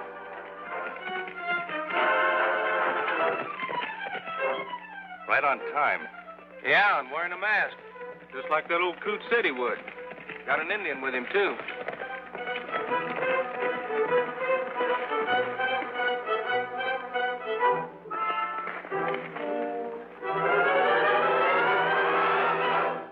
Howdy, men. Howdy.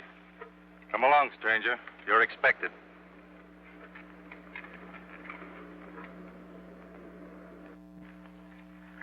Go on in. The boss is waiting. Tonto, you wait here. I'll take care of this business as fast as I can. Me understand, Kemosabe.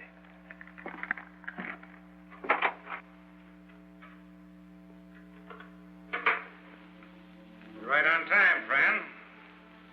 Mr. Kittredge here's got out of a sick bed just so he could sign the bill of sale.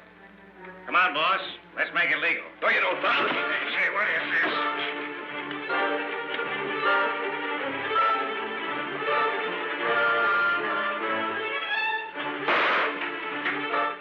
Post the gun, quick. Now, look here, Injun. We got nothing against you. Drop gun. Now, sit down.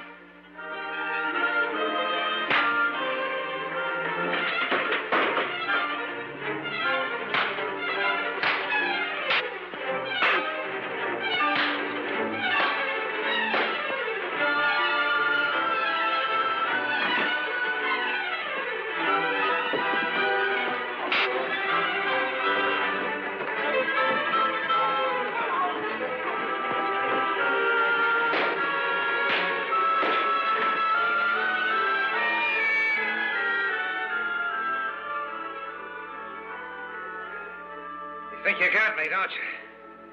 But you haven't. That shot I fired, my man heard it. They'll be covering this house. You'll never get out alive. Kemosabe! Kemosabe, you all right?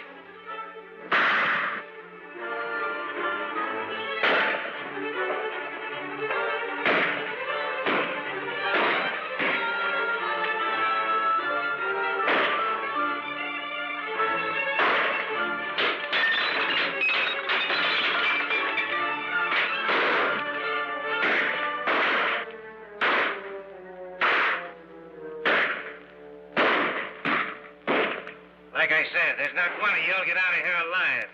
Don't be too sure of that, Devers. You ever hear of the Legion of Old Timers?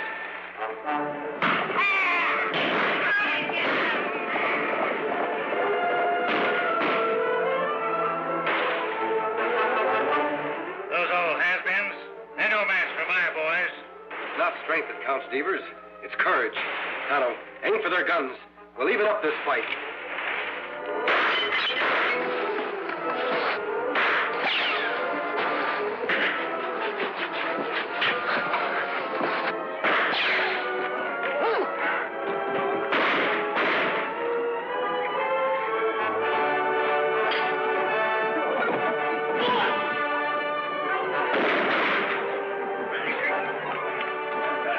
Hey, let go of me. Hey, why, you ornery whelp. Looks like Bandy needs some help. Bob, can you take care of Devers? You bet I can. We won't spoil their fun, Tonto. We'll give them a helping hand without letting them know it. Out the back way.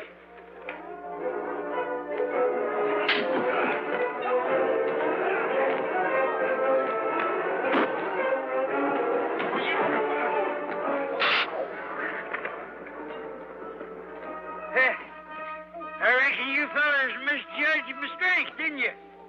Yeah, you called me over. Yippee! Where's the rest of them ornery coyotes?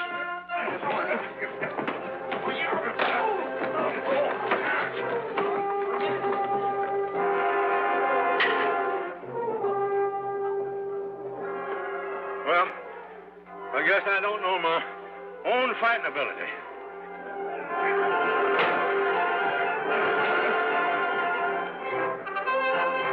All right, men. Reach high. Bandy, put them over there with the others and tie them up. It'll be a pleasure. These dad-blasted ornery critters. We sure showed them, didn't we? Come on, you get going. Come on, hurry up there. You two, that means you. Go on, get on there. Dad, blame your hide.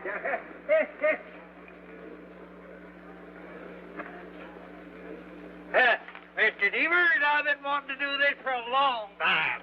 Hey, Mr. Catchman, hold it. Hey, Mr. Bob! Bob! Well, Mr. Bob, we got those hombres all rounded up. You got any orders for the day? No, Banny, you give the orders.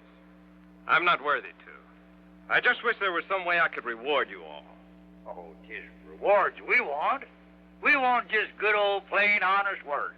Well, if that's all you want, you've got jobs the rest of your lives. That goes for the masked man and the Indian, too, if they want them. Oh, those two fellers? Well, I'm afraid that they got more important things to do. Say, wait a minute. Haven't you ever heard of the Lone Ranger? The Lone Ranger?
Horse with the speed of light, a cloud of dust, and a hearty Hi-Yo Silver. The Lone Ranger. Hail Silver! Away! With his faithful Indian companion Tonto, the daring and resourceful masked rider of the plains led the fight for law and order in the early West.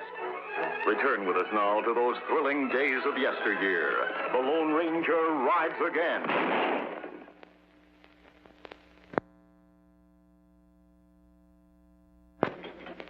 I'll tell you, I'm scared, Biff. They're going to try us for every crime in the book. It'll be a necktie party for sure. We've gotten out of tight spots before. Yeah, but this time we're wanted for murder, not for just robbery or forgery. 3 murders, to be exact. Yeah, when we get to El Paso, we're through. If we get to El Paso. What do you mean? Can't try us for murder if we're not there for the trial. We'll be there, all right. Sheriff told me they're getting this Lone Ranger fella to deliver us special. The sheriff. Hectus, you ever had a real bad stomachache? Stomachache? What do you mean? Never mind. Do like I tell you. Now, you lay down on this bunk and start yelling and moaning. Act like your stomach was killing you. I don't get you, Ben. Oh, never mind. Do like I tell you. Sure. Oh, my stomach. What are you two hombres up to now? My pal's dying, can't you see? His stomach hurts from something fierce. You probably poisoned his food. Nobody poisoned any food. You hombres are going to die, all right, but it'll be from a rope around your neck. Don't just stand there talking. Do something. Can't you see he's in terrible pain? I don't trust either one of you for a minute. Water. Gee, Sheriff, ain't you a little bit human? All he wants is a little water. That's the least you can do for him. All right, give me the cup. Thanks, Sheriff. You're a good... Quick, Cactus! Grab his keys. Gee, Sheriff, I'm surprised at you falling for an old trick like that. Whoa. Hello, Tonto. Hello, Ranger. You come for the... Where'd they go? Your prisoners escaped, Sheriff. How did it happen? Old stomachache trick, and I fell for it. You're not the first. Them fool many sheriffs. We'll have to catch them before they get too far. How can you? You don't even know where they're headed. They'd have to steal horses, and horses leave tracks. You all right now, Sheriff? Yeah, I'm all right. Come on, Tonto. Hey, Biff, take a look. There's the end of our trail. What do you mean, that cabin? What have you been leading us up here for? Who lives there? Some old galoot been keeping to himself for the last 20 years. Sort of a hermit. Name of old Joe Peters. Heard about him the last time I was up this way. Sure looks like he lives there alone. Hasn't a friend in the world. The only people ever see him are strangers passing by. Folks say he's got a nice, tidy sum of gold hid somewhere, too. Gold? Think we could use that. He's got 2 things we can use more important right now. His cabin and his name. His name? How are you going to use that? You'll see.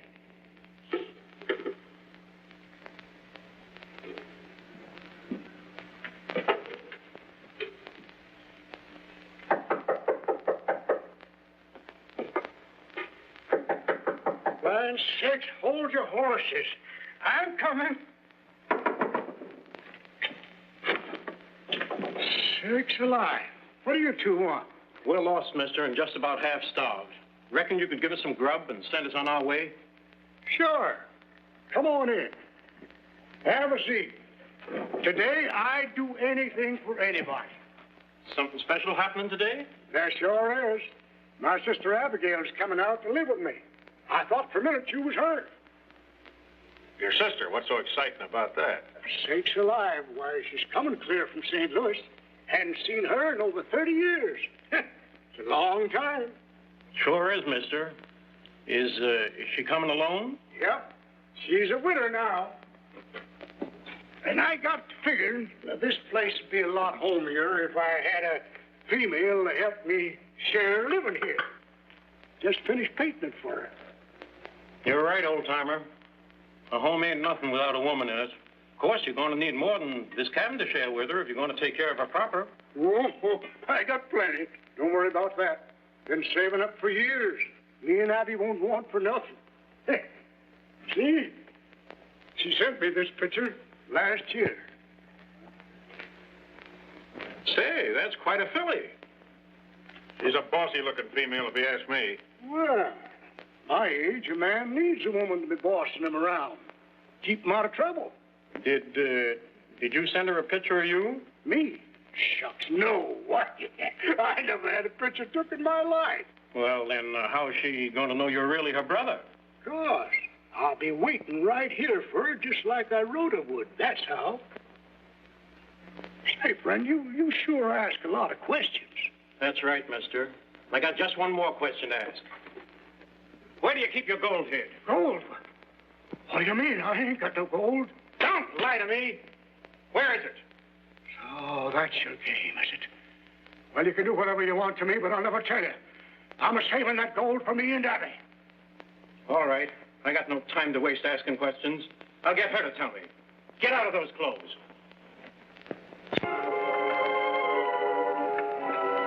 Over there, the cliff.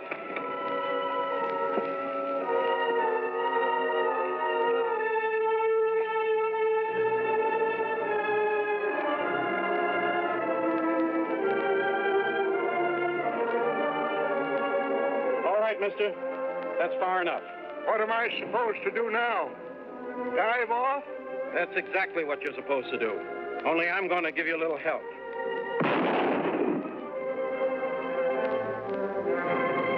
You didn't give that old galoot a chance, Bev. It ain't him I'm thinking of. It's me. Now you savvy what I mean when I say I'm going to use his name? After I shave this mustache off, who'll know the difference? Yeah, but supposing someone finds his body down there. The man I just shot was Biff Baker, wanted for murder. From now on, Cactus, I'm Old Joe. See, I gotta hand it to you, Biff. Why, you're the smartest. Say, how about me? I'm still wanted for murder. So you are, Cactus. And an honest guy like Old Joe would shoot a killer like you on sight. Say, what's the matter with you? You lost your mind or something? Yeah.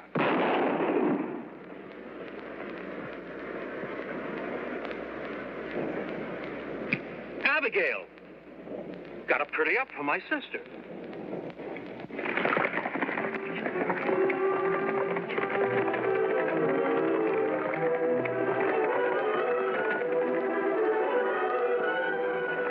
Hard to see footprints now, Kemosabe. Wagon tracks rub them out.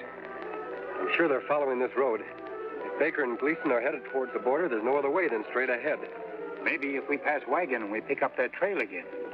Wagon tracks. I wonder who'd be driving a wagon through this desolate country. Tracks fresh. Wagon not far ahead. Neither are Baker and Gleason. That means there's danger ahead for anybody they meet. Let's go.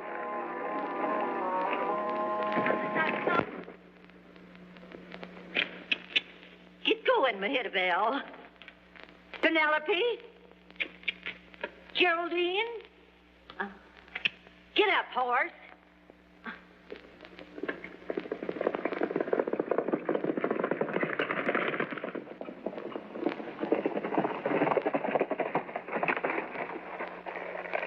There's the wagon, Tonto. Wagon empty. No driver. That's not good. Whoever was in that wagon may have been ambushed by Baker and Gleason. Come on.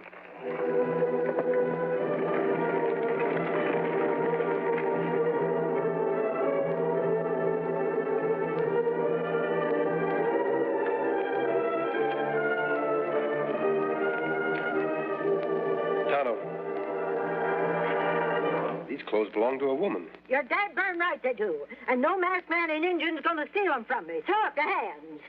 My pappy always said, Abby, he said, when you meet up with bandits, shoot first and ask questions afterwards. And that's what I aim to do. By the time I count 3, you're going to be the 2 deadest bandits that ever lived. 1, 2... You're not going to fire that gun, ma'am. What makes you so sure? Why, you wouldn't want to kill us any more than we would want to rob you. You talk mighty strange for a bandit. Tonto and I aren't bandits. We're your friends. Believe me. Well, then why are you wearing that mask? Why are you wearing that hat? Now, that's a right pert question, young man. Looks awful, don't it? Mind telling us where you're headed for? Sure. On my way to my brother's place. Your brother? You mean someone who live around here? And why not, Injun? Didn't you ever hear of Joe Peters? Joe Peters? What does he look like? Well, mister, I can't rightly say. Haven't seen him for 30 years. Reckon he's changed considerable. You haven't run across two other men on this road, have you? You're the first humans I've laid eyes on since I hired this darn rig back in town. Now I can't get this consarn critter away from the water hole. You get in the wagon.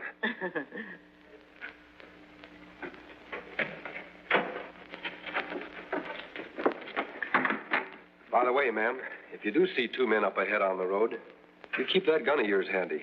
They might be real bandits. Come on, Tonto.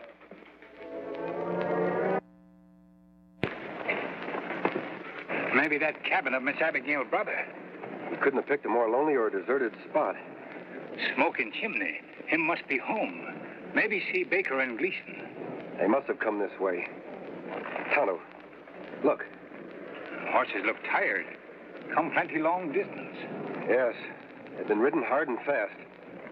I'm sure they're Baker and Gleason's horses. You think maybe them in cabin? Someone's in that cabin. If it's them, they'll shoot on sight. We'll leave Silver and Scout here.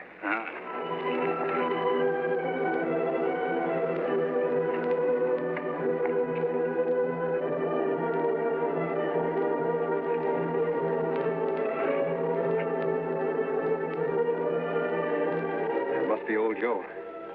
You wait here just in case.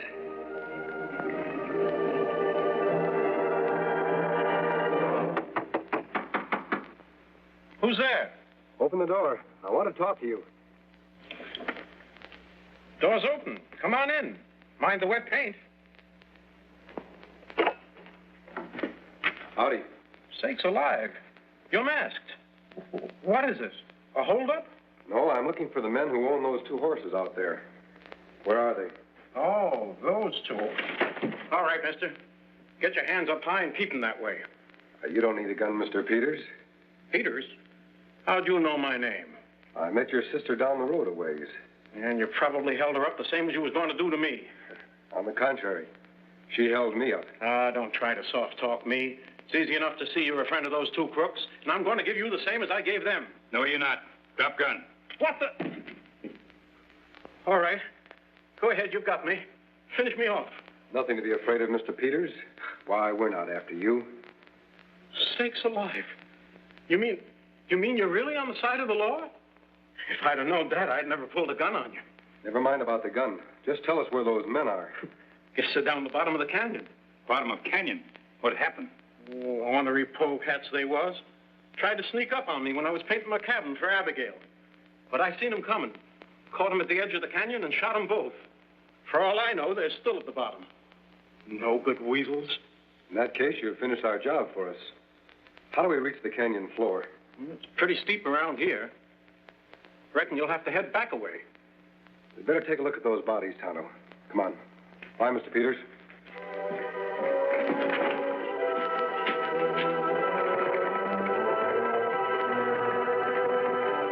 There, one of them.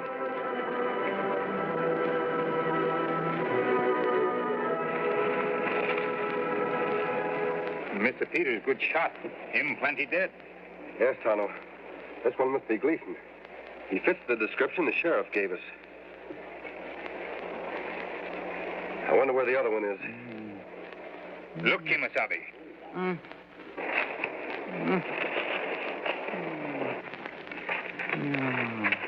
This one's still alive. Yes, but still unconscious. Doesn't seem in too bad shape. He was lucky, Tonto. That tree must have broken his fall. Me thought Sheriff said this Baker have mustache. He must have shaved it off. Figured he wouldn't be recognized that way. What we do with him, Kimasabi? We'll patch him up the best we can. Then we'll take him to town. First, I want to look at that wound. Tonto, look at his hands. Hands me not understand. Look closer. Me see now. You make him as comfortable as you can. I'm going back to the cabin. There's a couple of questions I want to ask old Joe.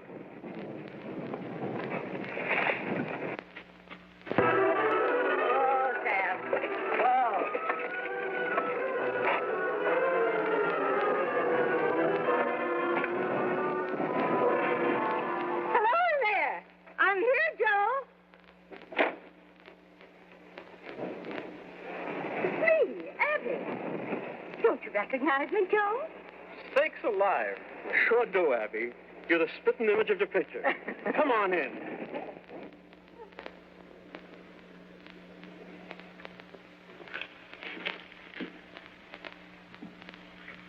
It's been a long time, Abby. How do I look to you? After all the traveling I just done, you in this cabin couldn't look better. I painted it special for you, Abby. Hope you like it. Lovely shade of gray, just like you wrote me. Oh, it's beautiful, Joe. Say, you're a mite bigger than I expected. You're a mite prettier than I expected. Now, Joe, don't you go making jokes about my looks. I know I'm no raving beauty. Sonny, I always remembered you as having blue eyes. They're brown, aren't they? Well, yes, always was. Shows you how wrong you can be, Abby. And your hair is not nearly so gray as you wrote me. I guess I was feeling a little old that day. Say, you remember a lot about my letters. Bet you even remember where I wrote you I keep my gold hid. Why, sure, Joe. If you wrote me something like that, I wouldn't be likely to forget it. Where's Clarabelle? Clarabelle? Yes, the kitten you had here. You wrote me she'd be my very own, a cute little black kitten. Oh, yes, Clarabelle. Well, Clarabelle died just a couple of days ago, Abby. Poison or something. Never mind about Clarabelle. Let me get your things out of the wagon. All right, Joe. Just a minute. Huh? You're not Joe Peters. Why, Abby, what are you talking about? You've been lying all along. Joe Peters does have blue eyes. And he never wrote me where his gold was hid. And there was no kitten named Clarabelle. You're a fool, woman. Nobody outsmarts Biff Baker and gets away with it. Biff Baker? You must be one of those two bandits the masked man was talking about. What did you do with my brother? The same thing I'm going to do with you. You come any nearer and I'll shoot. There's nothing sillier than a female with a gun in her hand she don't know how to use. I tell you, I'll shoot. I got perfect aim. Yeah? Well, then try hitting me. Oh.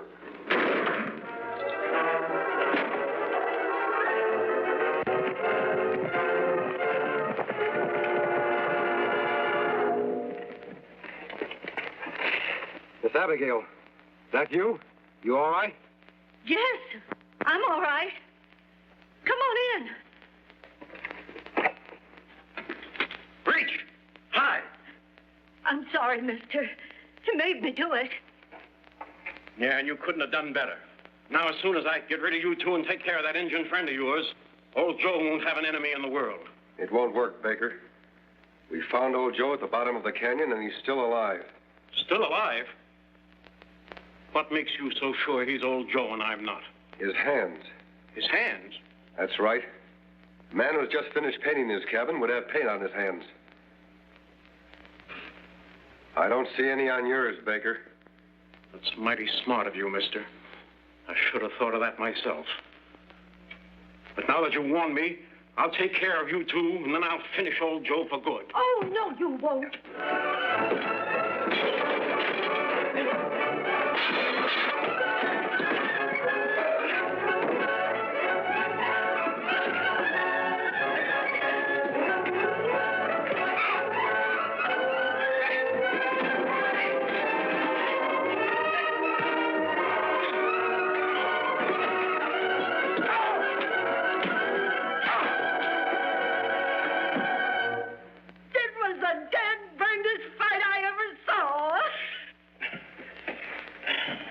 Get over that chair.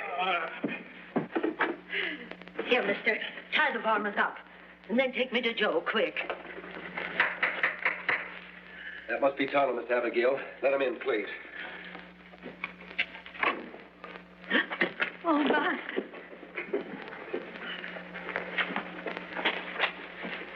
Me get water. Joe. Brother Joe, are you all right? Sakes alive, Abby. Is that you? Oh, my, but you should have grown. Oh, Joe. Joe, it is you. Oh, blue. Just like I knowed there was. That no-good rattlesnake tried to make me think there was Brown. How is he, Tonto? Him feel much better, Kimasabi. Yeah, I sure am, Injun. Thanks to your good doctrine. They thought they killed old Joe, but I fooled them. I don't die so easy. Now, Joe, you just sit quiet. I'm going to take care of you. Whatever you say, Abby, honey. I hope that polecat didn't hurt you none. Don't worry, Mr. Peters. Baker won't cause you any more trouble. He's going to pay for his crimes this time for sure. Tonto, you'd better go for the sheriff.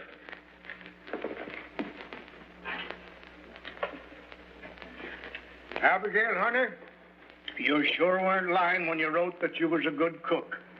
You're going to double my weight in a week. Oh, if you think it's that good, stop talking and start eating. I sure wish that masked man and Injun weren't in such a hurry. I never did get to thank them proper for helping us out so much. Oh, I reckon they're on their way by now. Because where there's law-breaking that needs taken care of, that's where you'll find Tonto and the Lone Ranger.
Horse with the speed of light, a cloud of dust, and a hearty Hi-Yo Silver, the Lone Ranger. Hi-Yo Silver, away! With his faithful Indian companion Tonto, the daring and resourceful masked rider of the plains led the fight for law and order in the early West. Return with us now to those thrilling days of yesteryear. The Lone Ranger rides again. The warpath. Red man versus white. Burnings, scalpings, atrocities, massacres. These scenes of bloodshed and death finally have vanished from the West at the time our story opens. For the great white father in Washington has acted in the Indians' behalf. The pipe of peace has been smoked and solemn treaties made which guarantee forever the rights and property of the red man. He has been given large grants of land on which to live. Regular shipments of supplies to provide for his needs are sent him on rigid schedules from the East. And law and order in his territory is being maintained by the presence of United States troops. For a long period, the Indians lived contentedly and in harmony with the white man. Then one day, a smoke signal appears in the sky. A signal which for many centuries has been the Indian's telegraph, his means of transmitting a message across the miles. On this particular day, the message from afar was of importance to Tonto, friend and faithful companion of the Lone Ranger. 2 quick puffs.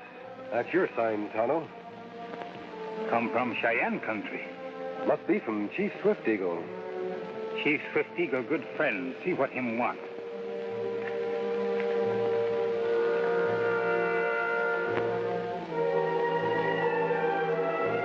Oso, dice cañón. Oxo.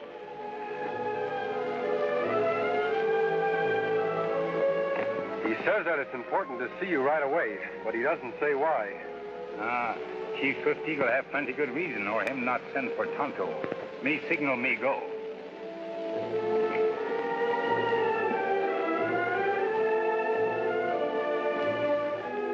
Oso, dice cañón. Oxo. We find him on Washita Reservation. Then you'd better be on your way. You not come, Kemosabe? No, Tonto. I want to visit Father Batista at his mission. He may have some news for me. When we see you again? I'll meet you at the big cave on the Washita River in 2 days. You go on. I'll break up camp. Me hurry, see what friend wants. Tonto. Yes, Kemosabe? Look around the reservations these days. Be sure to report to the Indian agent in charge there. Thing.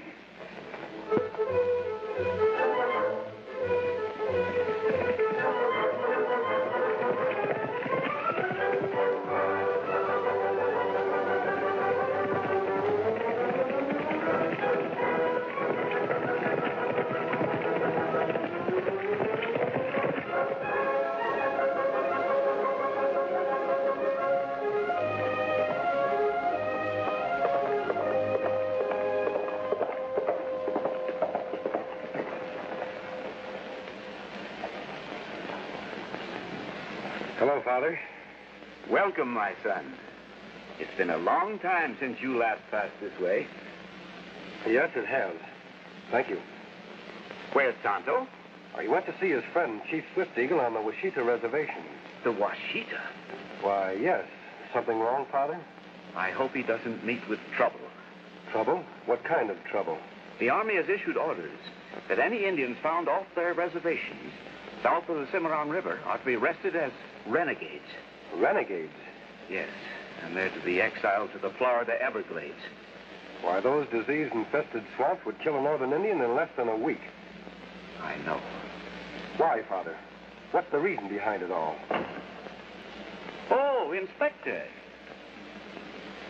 Here's someone who can tell you about it. Good morning, Father. This is Inspector Williams from the Department of Indian Affairs. Don't let the mask cause you any concern, Inspector. This is the Lone Ranger. The Lone Ranger? Say, I've heard a lot about you. Glad to meet you, Inspector. Father Batista has told me about the order exiling Indians from their homes. Oh?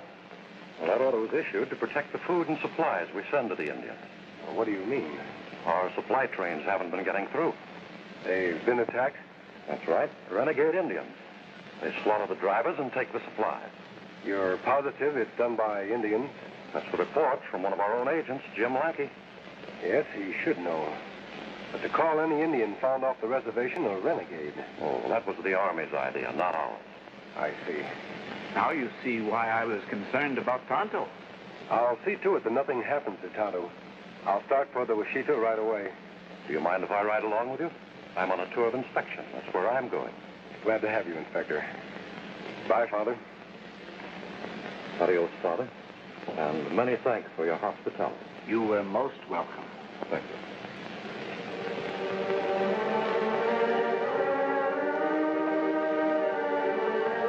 Good luck, my friend. Adios. On, Silver.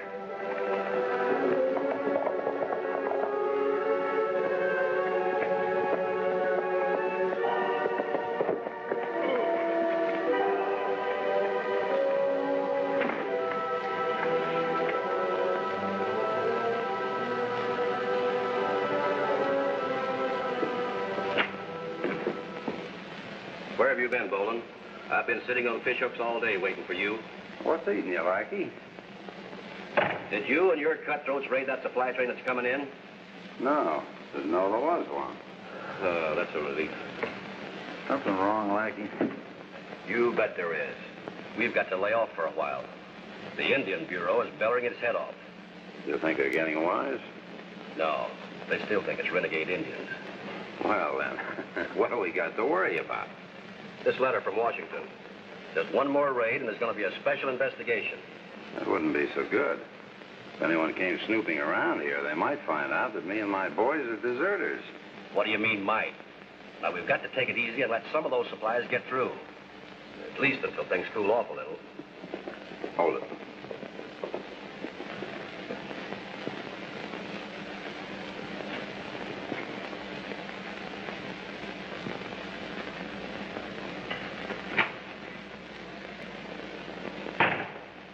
How? What's your business, Indian? Me come to Washita, see Chief Swift Eagle. What do you want with Swift Eagle? Him old friend, make power. You got your own rations? Me got food. It's a good thing. Grub is too scarce around here these days to be feeding stray Indians. You have plenty food soon. Fast supply train on the way here. Glad to hear it. Ought to be good news for Swift Eagle and his outfit. What do you call yourself? Me, Tonto, not Cheyenne. Come from north. All right, you can go now. You'll find Swift Eagle camped 4 miles up the line. Wait a minute, Injun. What did you say your name was? Me, Tonto. That's all.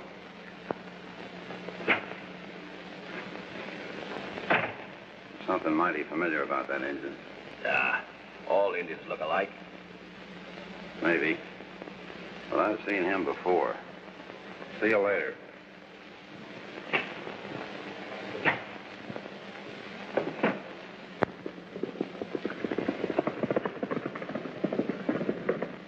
For many moons now, my people hungry. Many of them weak and sick. Must have food, white man's medicine to make them well again. That's why me send for you, Tonto. In hope you and your good friend, the Lone Ranger, will help. Kemosabe helps with Eagle's people. Him good friend. But you say you not see him till tomorrow. That right? Maybe too late then. Supply train now, 1 day's ride away. Will be in Blue Canyon by next sunrise. That's where every attack made. That not good. Swift Eagle asked Indian agent Lackey protect supplies, but they no get here. Now time come for Swift Eagle to act. Escort supply train with best warriors. That bad, Swift Eagle. Indian agent make big trouble if you go off reservation. Him not know what we do till wagon arrive safe. Maybe men with wagons think you renegades. Start battle. Swift Eagle think of that. But also think of my people who starve and die. We watch wagon from hills. Show ourselves only if attack made. You come, Tonto? Tonto ride with good friend Swift Eagle. Oh, he come. Yes.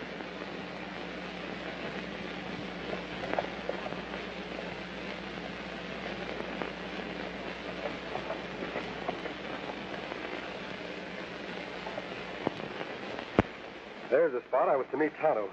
It seems that someone else got there first. Looks like an army patrol. Yes.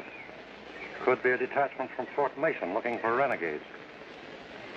Hope they don't take your friend Tonto for a renegade, if they meet up with him. Tonto will be careful. I wasn't to meet him until tomorrow. Meanwhile, Inspector, we'll camp up the line. The soldiers may be gone by morning. Then I'll come back and meet Tonto. On, Silver.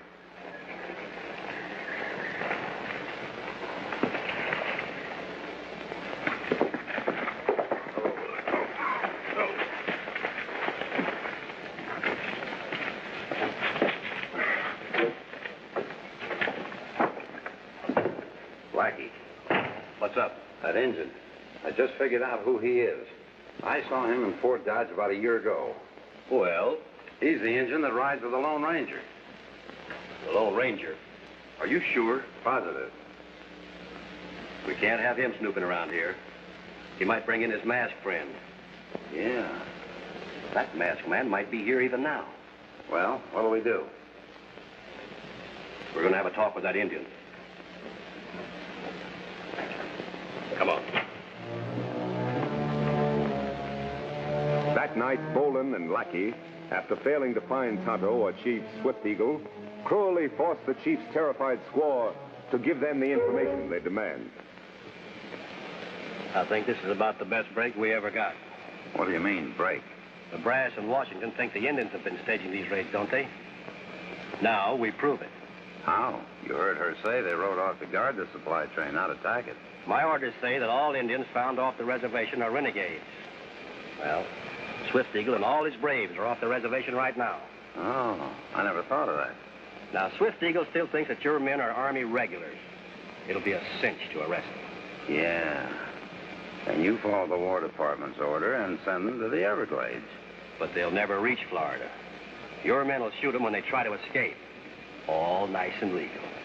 I get it. Then Washington has nothing to investigate. Right. We better round up the boys at the cave. They got work to do. What about her? She can't do anything. Come on. We pause in this thrilling episode to bring you a message of interest and importance. The story will resume in just a moment.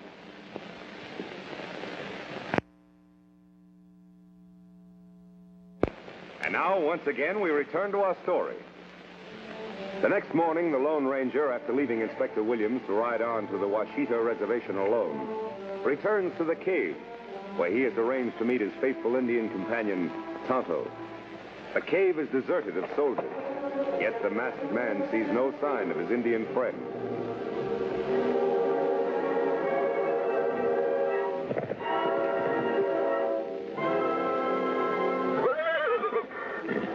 Easy, big fellow. Easy.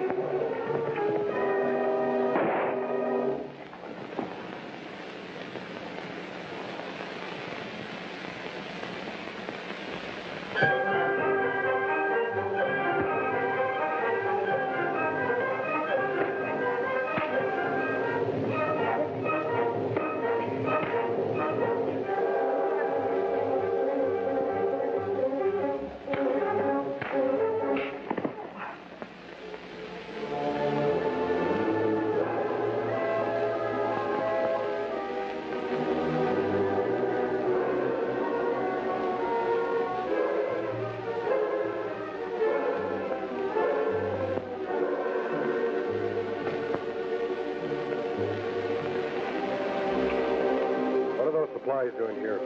What's it to you? They're the ones the Indians never received. I'll get over there. Hey, what are you going to do? Keep you quiet and out of the way for a while. Move.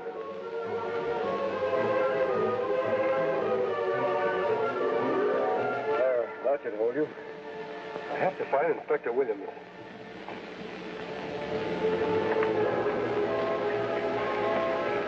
Come on, Silver!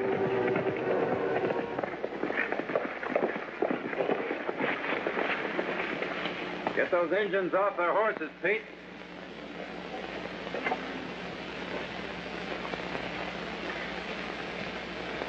Well, hurry up.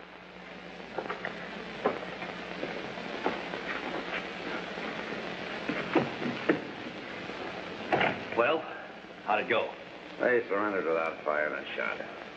Thought the army had turned on them, huh? What did you do with them? I had my men take them to the cave. They'll be safe there until we get rid of them.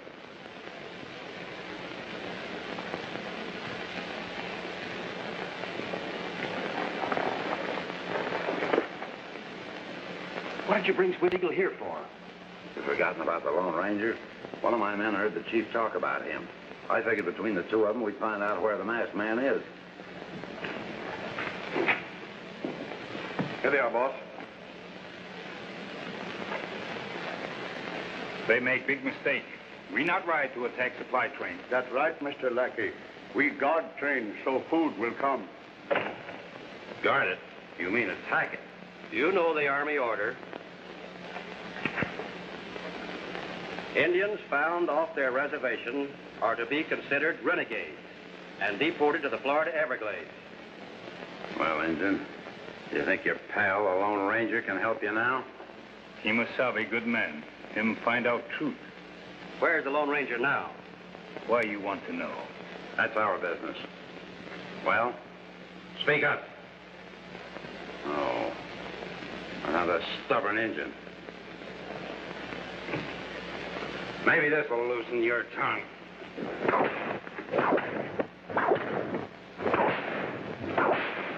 You gonna talk now?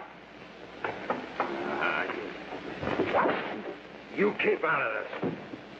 Do you think you can beat it out of him? If I can't, I'll go to work on Swift Eagle. Hold it, Nolan.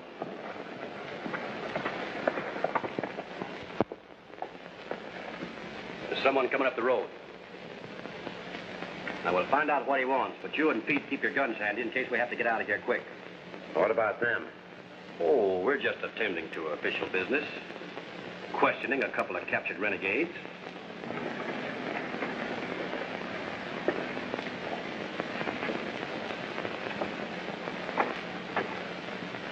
Hello. Where's...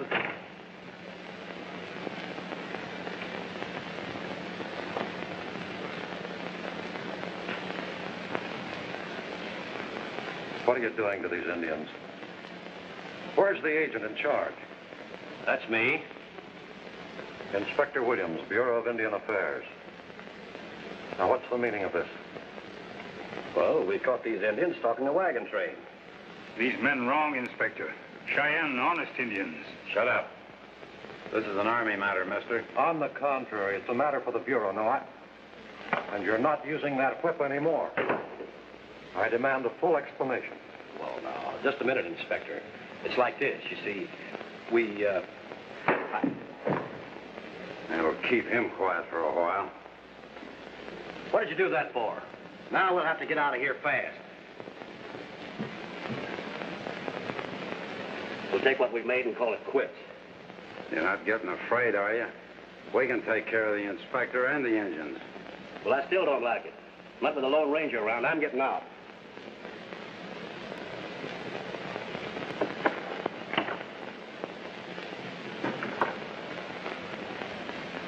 Well, anyway, it sure paid off while it lasted.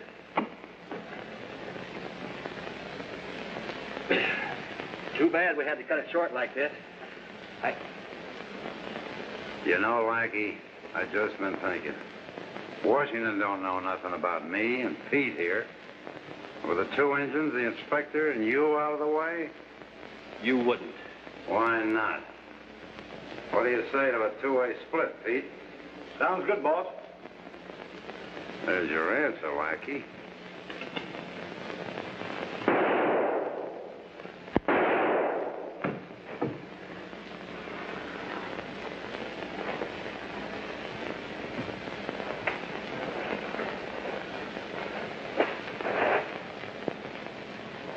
Didn't like the sniveling coward either. Say, what about the men at the cave? Why worry about them? After all, who can trust Army deserters with money? Get outside and get the horses. I got a little unfinished business in here. Right, boss.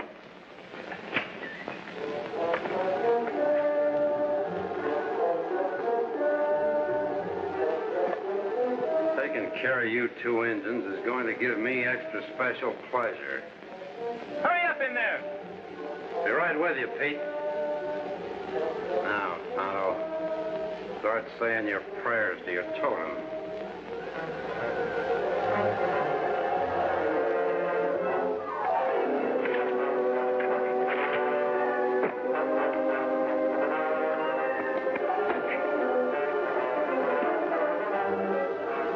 Pete! Pete!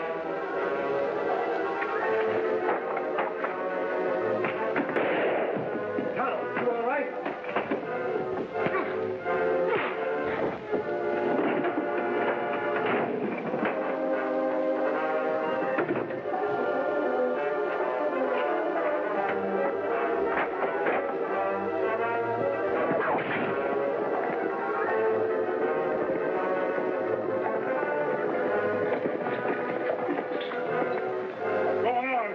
Boland.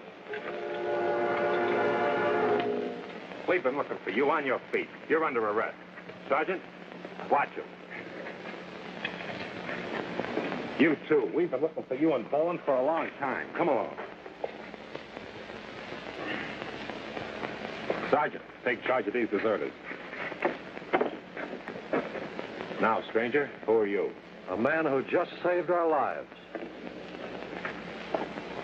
Inspector Williams. Hello, Flynn. You got here just in time. This is Lieutenant Murray. Inspector? Lieutenant? His company from Fort Mason was out looking for deserters when they met our supply train. We heard some shots as we were bringing Flynn's wagon up the trail. Sounded like trouble, so we came on ahead. Is Boland one of the men you're looking for? He certainly is. We've been looking for him and his friends for over a year. Hear him say rest of men in cave near Washita. They renegades. They raid supply trains, not Indians. That's right. I found some of the supplies stolen from the wagon train still in the cave. Boland kill Indian agent. Him body inside. What? Him speak truth, Lieutenant. Indian agent plan raid. But Boland shoot him when they go to split up money. I'm beginning to understand a few things now, Lieutenant. Our agent, Lackey, wanted us to believe that renegade Indians were raiding the supply trains, while he and Boland and his men were the real renegades. Say, you got here just in time. I was on my way to find you, Inspector.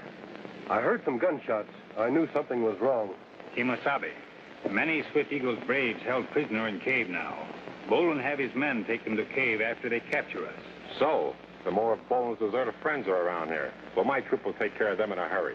Then you won't need us anymore, Lieutenant. We're certainly indebted to you and your Indian friend here. Chief Swift Eagle, you can tell your people from now on that their supplies will be sure of getting through. You have my word on that, Swift Eagle. Swift Eagle and his people never forget this day. Are their friend Tonto or Tonto's good friend? Come on, Tonto. Who'd you say that masked man was? Well, he's the Lone Ranger. Well, what do you know? The Lone Ranger.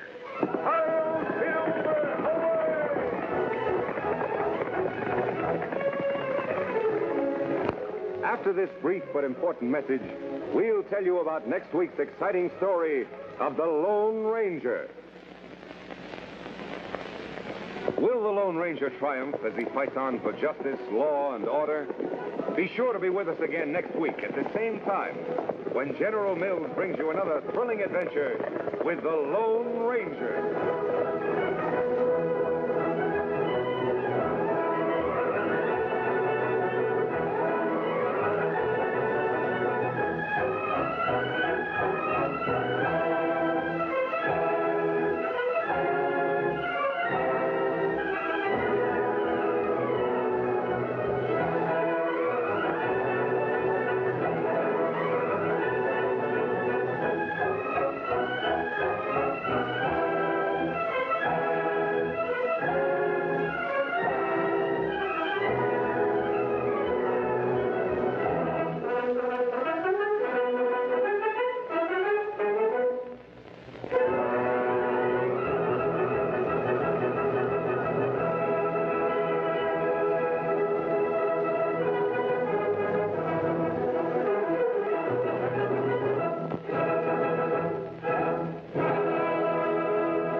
Horse with the speed of light, a cloud of dust, and a hearty Hi-Yo Silver, the Lone Ranger.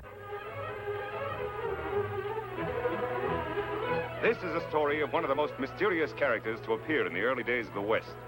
He was a fabulous individual, a man whose presence brought fear to the lawless and hope to those who wanted to make this frontier land their home. He was known as the Lone Ranger.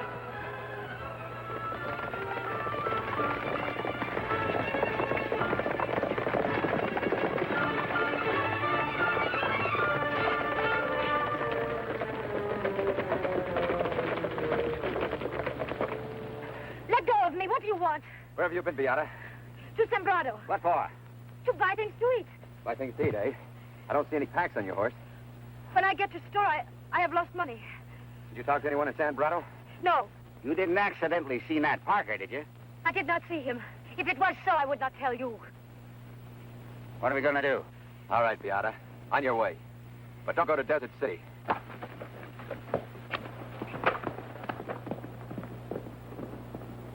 She's lying, Vic. Of course she is. I told you to get rid of those gypsies before Parker got back. You'd have listened to me. We wouldn't... Shut up. If the gypsy girls saw Nat in Sembrado or talked to anyone else, this is the only road they can use to reach Desert City. You're right. We'll make a swell reception committee for any strangers to come around.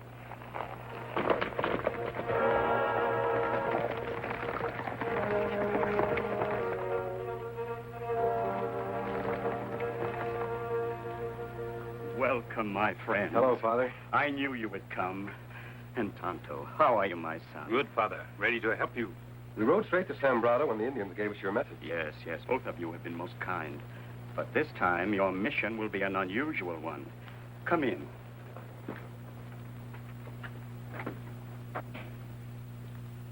Sit down, my friend. Thank you, Father. We have shared many adventures. Now, I want you to keep a man from going back to prison. His name is Nat Parker. Nat Parker? Wasn't he mixed up in that bank robbery over in Kingston? That is right. Yes, I remember his case. Parker and 2 other men robbed that bank. The $75,000 they stole was never found. He gets out today on parole. And he is likely to go right back to prison for murder. Why is that, Father? Well, a gypsy girl by the name of Beata was here to see me. In love with Parker? Yes. She says that her Nat, as she calls him, will go to Desert City, try to get even with the 2 men he says wronged him, and recover the stolen money for himself. And she wants Parker to go straight? Of course. The boy comes from a good family, but he's all mixed up. He needs help. How long ago, gypsy girl here? Not more than 2 hours. We'll see what we can do, Father. You will hurry. Of course. Now remember, Wade, if Parker comes along, just wing him. We gotta get him alive. Masked man. He looks like somebody Parker would hook up with.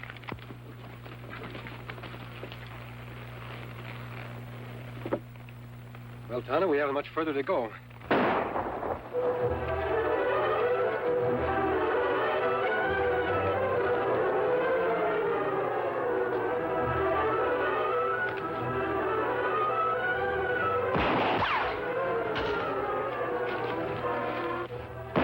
Look like somebody wants to keep us out of Desert City. Yes, you're right, Tonto.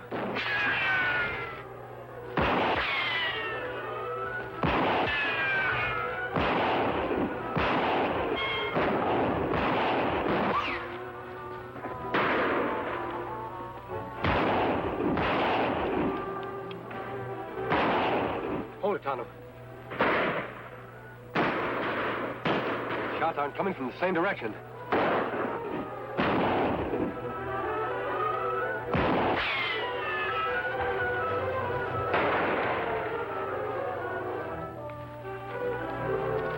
Our friend had him in a bad crossfire. Let's go.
Lost them, Kimasabi.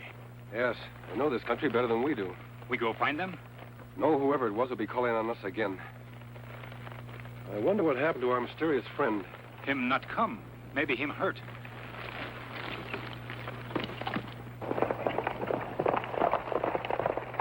Hey there! All right. Well? We want to talk to you. We glad you not hit. Hit? Why, yes. Weren't you helping us beat off some men back there? I haven't seen any men. You talk loco. Me sure me see you shoot. You're both loco. You said you wanted to talk to me. What about? I'm sorry. We're mistaken. Go on. Say, weren't you headed for Desert City? Were you? Come on. We follow him? No, I don't think we'll have to. That is Nat Parker. We'll meet him in town, Tonto. Why him did I shoot when him helped save our lives? I don't know. We'll have to hurry. Let's go.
count up to 3, Vic or Wade, then you better come out. You're covered. 1, 2...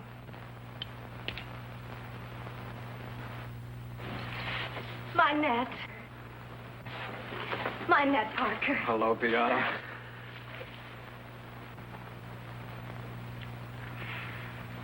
Oh, it is good to have you back. Yeah, it's good to be back. We get married now and go away. Oh, sure. We'd go now. Well, pretty soon. You see, I've got a little personal business to take care of here, and, well, you wouldn't want to go away with a brand new broke husband, would you, Beata? I do not care if you have no money. We would be happy without it. I know, that all sounds very good, but you've heard that old saying, poverty comes in the door and love goes out the window.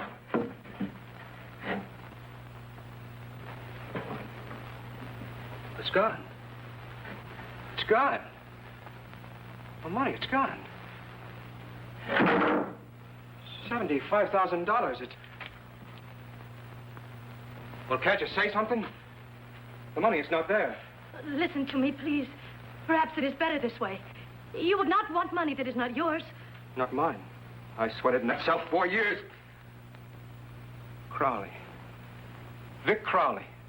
He did this. He tore this place apart. No, listen to me. I said I had some unfinished business. Well, I'll take care of it now. No, they will kill you. Let go of me. I'm going to get Vic and Wade. I'll make them give me back that $75,000. It will do you no good to fight with them. They did not take your money. They didn't? Well, then who did? I had hoped you would give it back to its rightful owners, and we could start all over again. Oh, so that's it. You took my money. And answer me, where is it? Where is it?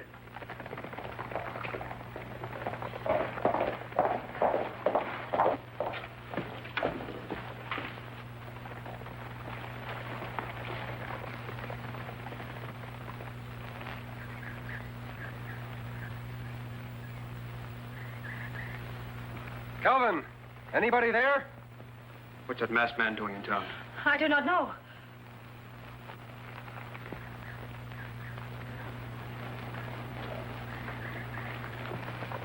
They've gone.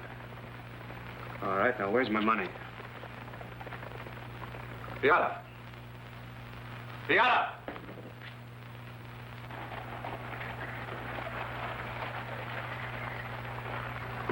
Looking for somebody, mister? Howdy. I said, are you looking for somebody? We're looking for an eating place. Ain't nothing to eat in this town. A local calf could see that. I'm Vic Crowley. I own this town, and you're trespassing. Crowley? Sign up there says you own the saloon. I own the whole town. This is private property, and I'm telling you to vamoose. Pronto.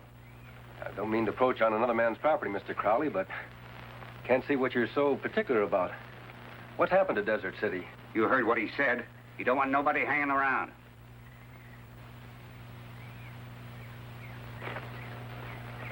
Well, Tano, we'll hit the trail for the next town. Yes, Kimasabi. Thanks for your hospitality, Mr. Crowley, and... So long.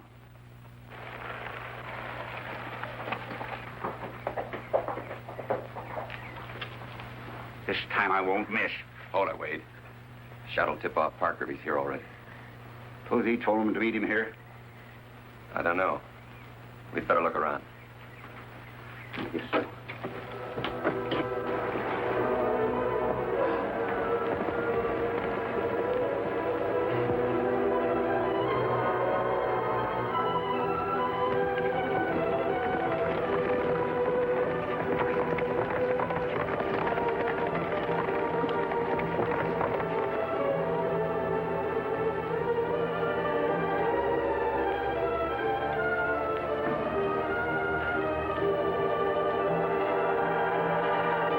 Stay where you are, masked one.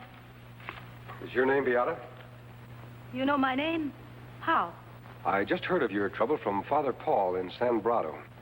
Why your face covered? Have you ever seen one of these before? A bullet of silver. Beata, this is a good man. I have heard of him. Welcome. Howdy. Follow me.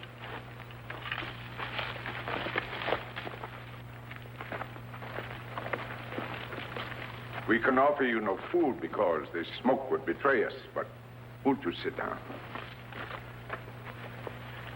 Vic Crowley and Wade Tanner know we are friendly with my Nat Parker. They would kill us if we helped Nat. Please, you will stop Nat Parker from gunfighting with those two? I'll do what I can. He will kill them and be returned to prison. You will stop him, please. I'll always try to prevent killings. There's something you haven't told me. What about the $75,000? We do not understand. I think you do. The $75,000 stolen from the bank was never found. You come to trick us. You come to arrest my Nat Parker. You better put down that gun, Beata. No. I will kill you. No one will take him from me again. You're making a mistake, Beata. I will listen to no more of your words, Masked One.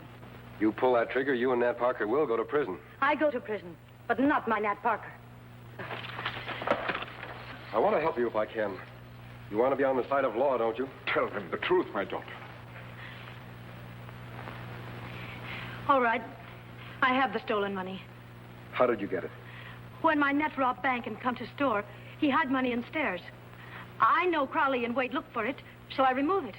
To keep it from Nat Parker? Yes, so he can return it. And then we get married. But he will not do this. How do you know he won't? I talked to him in town short time ago. I ran away from him. Nat Parker is still in town? Yes, in store we once owned. You go there? Yes, on one condition. You turn the stolen money over to me. What do you do with it? I'll try to make Nat Parker return it himself. If not, I'll see that it gets back to its rightful owners.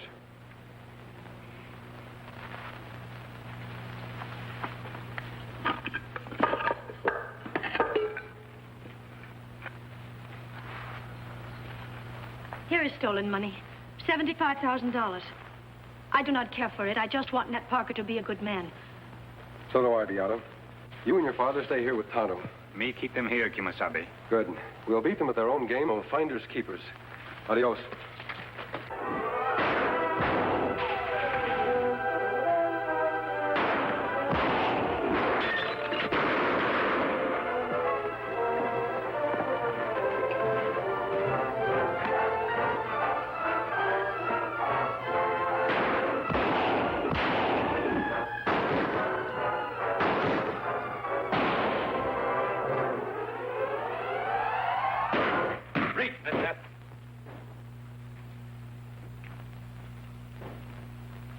Figure on helping your pal Parker, eh? Turn around.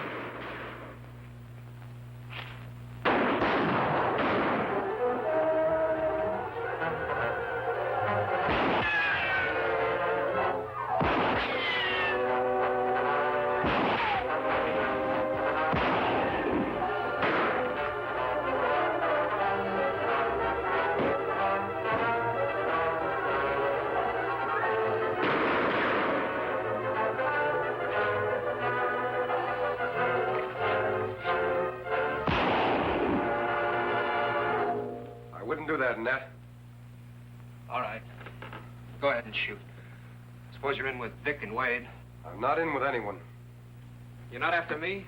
So what are you doing? Returning a favor. Remember?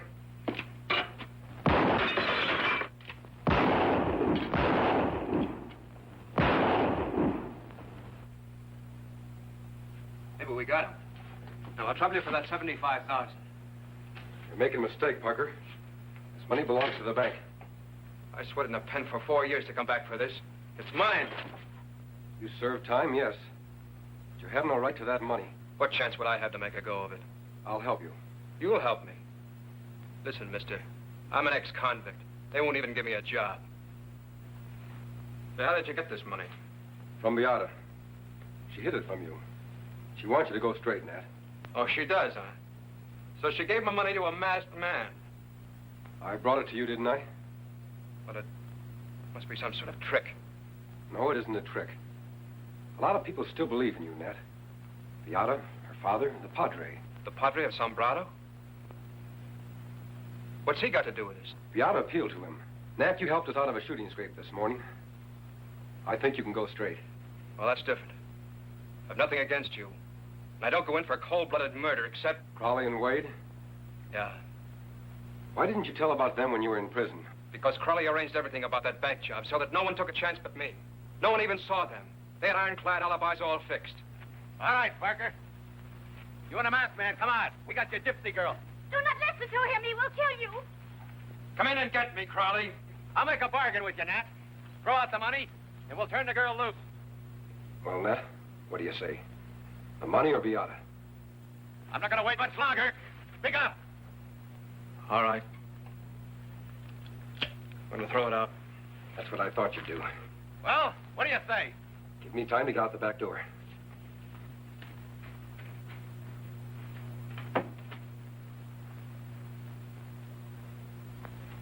All right, Vic. Will you turn the girl loose? Throw out that money and you can have her. Here it is, Crowley. Drop that bundle and reach, Crowley.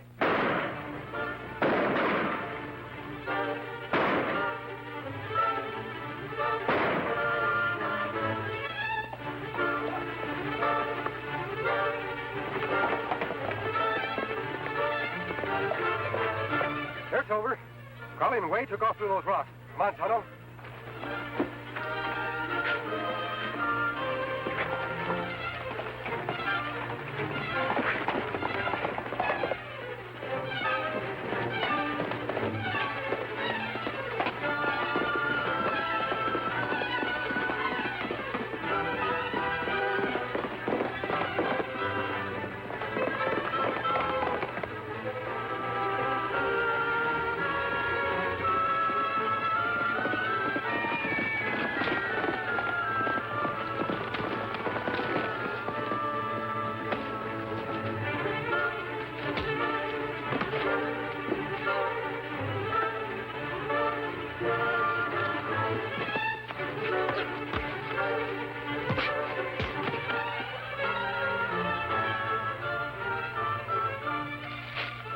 You don't think I trusted you, do you, Crowley?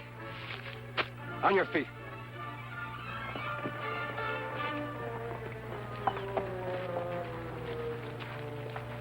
Here's one of them. Other one there. Good work, Tonto.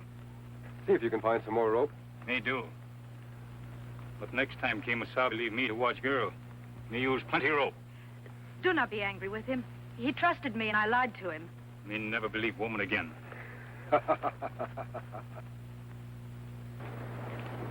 Here's the $75,000, Sheriff. And don't forget, Nat Parker turned it over willingly. I won't. And I'll see that it all gets in my report. We won't have any trouble convicting those two. You're right. Thank you, masked one. Any happiness we might have, we owe to you. Just remember to keep away from banks, Nat, unless you're putting money in.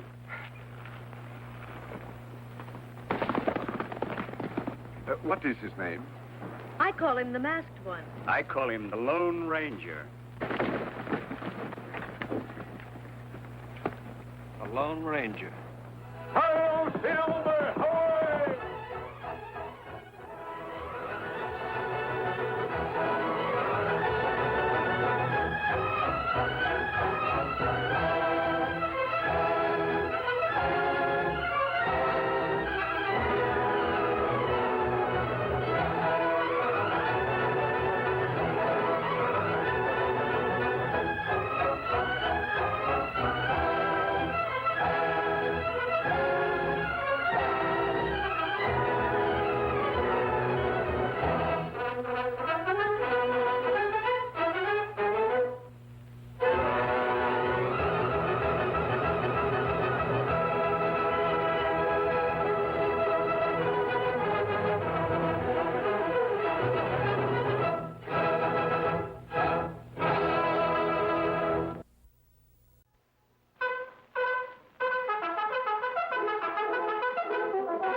Horse with the speed of light, a cloud of dust, and a hearty Hi-Yo Silver, the Lone Ranger. This is a story of one of the most mysterious characters to appear in the early days of the West. He was a fabulous individual, A man whose presence brought fear to the lawless and hope to those who wanted to make this frontier land their home. He was known as the Lone Ranger.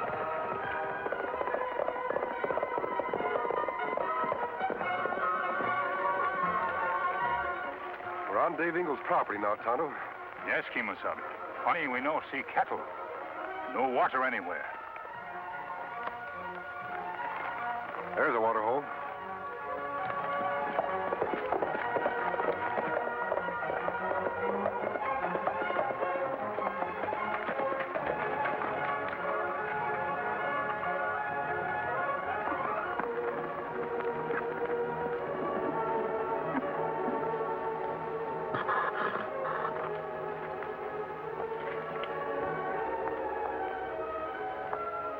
Water's been poisoned, Tonto.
He knows this country better than we do, Tonto. We've lost him. Tonto like to see that man's face, Kimosabe. Maybe we will, later on. We go back, talk to Dave Ingles now? Not yet. First, we'll ride into town and see what's going on around here.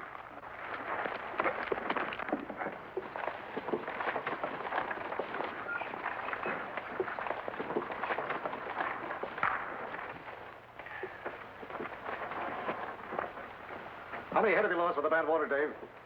About 31. Too bad. What are you going to do about it? Well, I talked to the sheriff. He said he couldn't figure it out. But I've done something else that'll surely end my trouble. Yeah? What's that? I'd rather not say just yet. I suppose it's your business if you don't want to tell me. In the meantime, use my water. Oh, thanks, John. I'd like to confide in you. I understand, Dave. I'd hope that you wouldn't be as unfriendly as some of the people in our valley. Oh, now, John, I didn't mean to offend you. You know, making a little money isn't always a dishonest business. Well, here you are, Mr. Ingalls. Oh, howdy, Mr. St. Ives.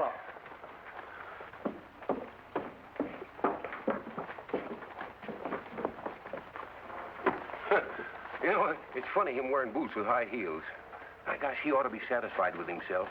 I sure would be if I had his money. Well, that's just a peculiar twist of the man. He'd give half of what he owns if he's tall as you are. Yeah, I guess so. Vanity sure does a lot of things to a man. I have a cousin. I'll get that sack of flour. That'll be the last of your order. Hey! What are you doing in town? I told you to ride that south line. Slim Davis is riding for me. I had to come in to tend to something for myself. All right, but get back as quick as you can.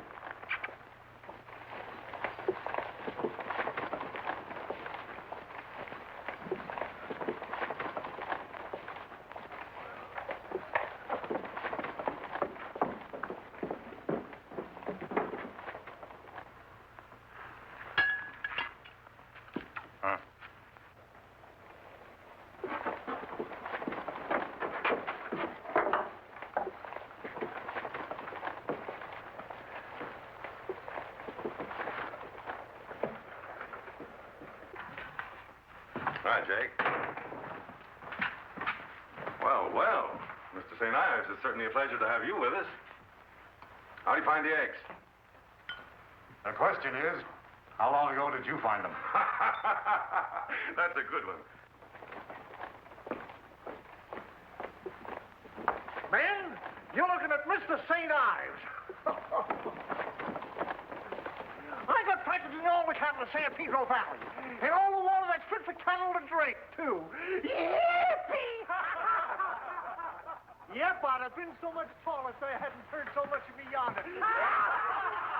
As I said before, men, I'm as big as any of you. Look at me.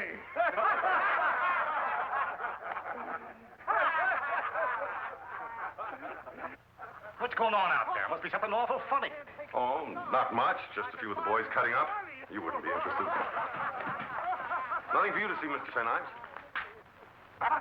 Yep, I'd have been so much taller if they hadn't heard so much of me yonder. I'll show them.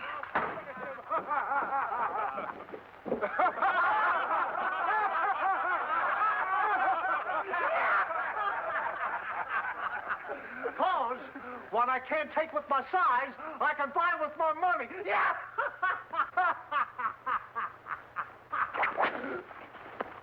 Make fun of me, will you? I didn't mean to, Mr. St. Ives. I can explain.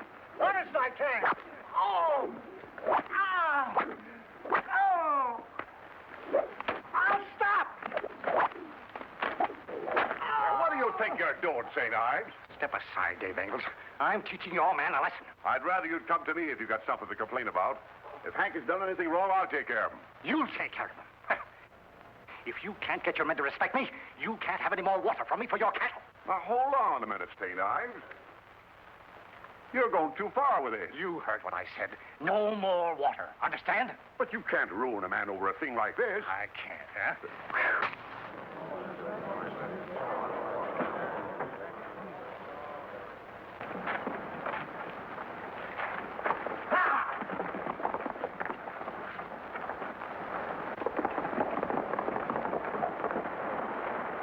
Well, Engels, who is your accomplice? I don't know who it was.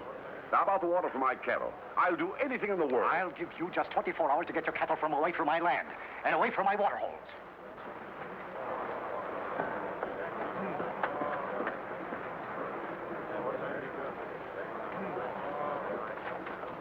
I'm sorry, Hank. You're fired. So I'm fired, am I? Seems like you put yourself out of the cattle business.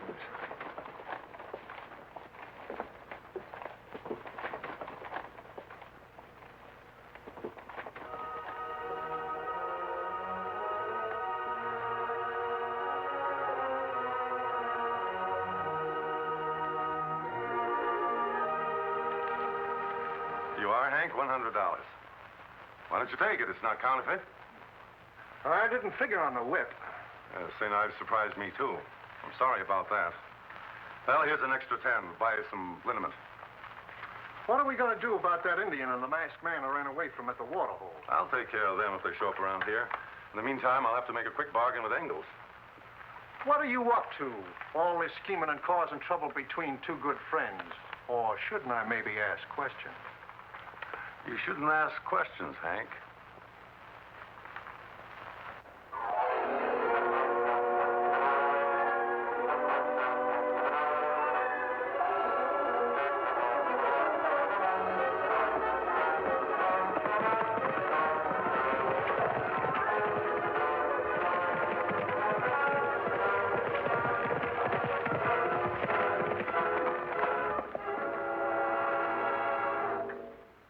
Well, Tonto? Big man Monk, him pay small one to make joke of rich man. Monk did that? Why you not see Dave Engels when we in town? Him sent for you. Yes, I know, Tonto. I'm glad we saw that trouble in town before anyone knew we were around. What we do now? When Engels asked for help, he said his water holes had gone bad. He suspected foul play. He's right. They've all been poisoned. Which one do this? No, he's got all the land he wants. Besides, if St. Ives wanted Dave's place, he'd simply buy it. There's something else behind it. I found this near the edge of the water hole. What's mean, Kimasabi? I'm not sure, Tonto, but I intend to find out. Let's go.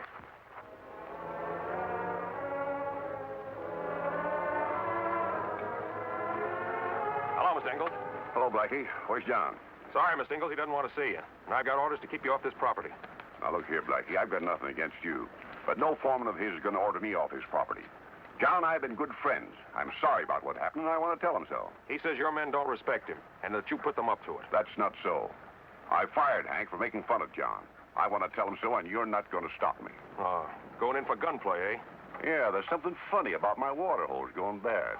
What do you mean? Next thing you know, he'll be offering to buy my cattle cheap. All he wants you to do is stay off his property. Any man that'd wear those high heels if he's tall as other men would stop at nothing to gain his point. Now, wait a minute, Mr. Ingalls. Now, look here, Blackie. I don't want any trouble with you. Hold it, both of you. So, it was you in town. Who is this? Who are you? Never mind who I am. I knew you'd get here. You're still on my side, ain't you? I'm on no one's side. Huh. No wonder you didn't meet me in town. You'd better listen to me. Listen to you? What for? If you're finished, I'll be going. St. Ives is wrong no matter what Hank did. If it wasn't for his vanity, this trouble never would have happened. Well, what do you mean? Someone is using you two men for their own advantage. Well, who can that be? I'm not sure. I have to ride to Clay City. I can't tell you what I'm going there for. You'll have to trust me. I'm leaving Tonto in charge. I'll be gone better part of the night. Remember, no more gunplay.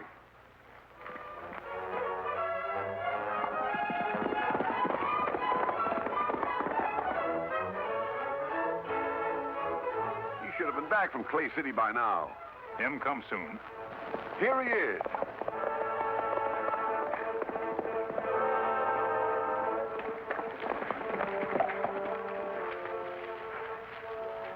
You've been gone all night. What took you so long? I had a great deal of information to get. The trip was worth it. What we do now? You ride over, get St. Ives, then meet Dave and me in town. Me go. What do you want me to do? I'll explain as we ride.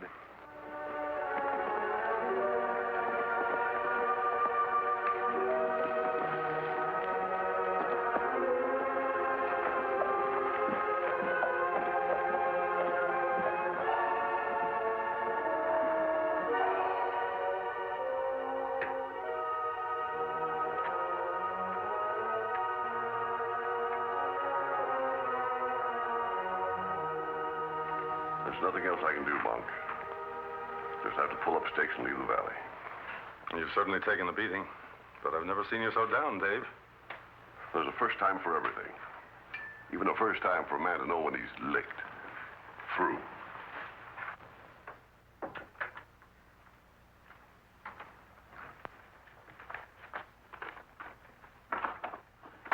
No, you just can't pull out. You'll lose too much. Say, perhaps I can help you. Huh? Well, I'm no cattleman, Dave, but I've got a heart for fellas like you. You mean that, Monk? Sure. You're really serious? Sure. I'll tell you what I'll do. 3 sacks of corn.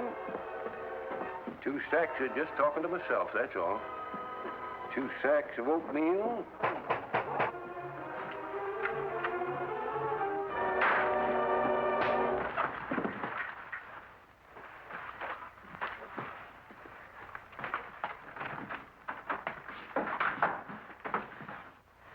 We can arrange price later. I wouldn't cheat you. Sounds all right to me. Let's go into my office. We can talk it over better. Thanks, Monk. You're a real friend, Monk. Oh, don't mention it. Glad to be of help. Sit down. Seeing that I'm buying your land only temporarily, I think we'd better keep the price down rather low so you can buy it back after a while. Is that what I'm going to do? Sure. St. Ives will cool off after a bit. You and he'll be friends again. Say, how are you going to get water from our cattle? Remember, St. Ives is mad at you, not me. I can get the water from him, all right. Say, he'll be madder than a hungry coyote outside of a chicken house when he finds out what you and me did. Well, we'll have to draw up a bill of sale. Say, we'll need the deed of your property for descriptions and measurements. Sure. I got him home locked up in a strong box. I'll fetch him. Hurry back, partner. I'll have the cash waiting. Fine.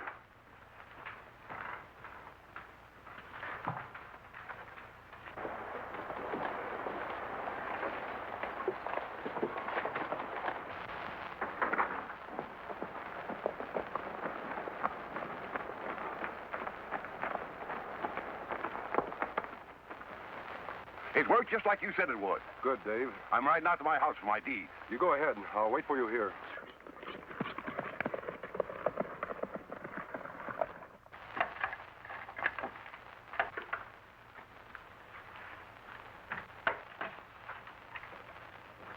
Why are you about it, Monk? Get enough out for me, too. What do you think you're doing, Hank? Playing cowboys and Indians? Yeah. I got a funny way of protecting my business interests. Meaning what? I overheard that slick deal you made with Ingalls. Now, look here, Hank. Never mind. You wouldn't tell me the straight of it. You was going to give me a job. Well, I can use a little salary in advance. How much? Oh, about $1,000. If I go through with the deal, will you promise to keep that trap of yours closed? I'd be a fool to kill a business deal, wouldn't I? All right. I'll give you $500 now, and I'll give you the other $500 when the place is in my hands. Well, I guess I can trust you. Hand over the $500 now. You can put that shooting iron back, Monk. The trick's too old.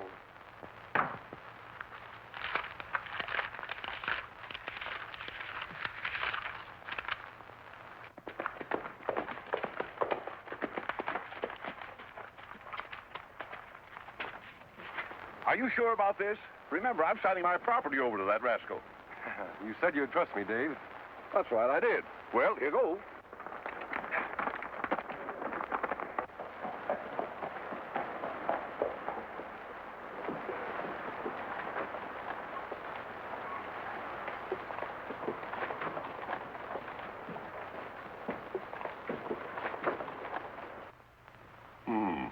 Seems to be all right, Monk. Description's the same as on my papers. Well, let's get him signed.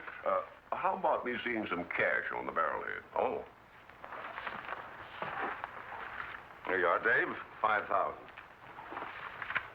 I'll sign on the top line.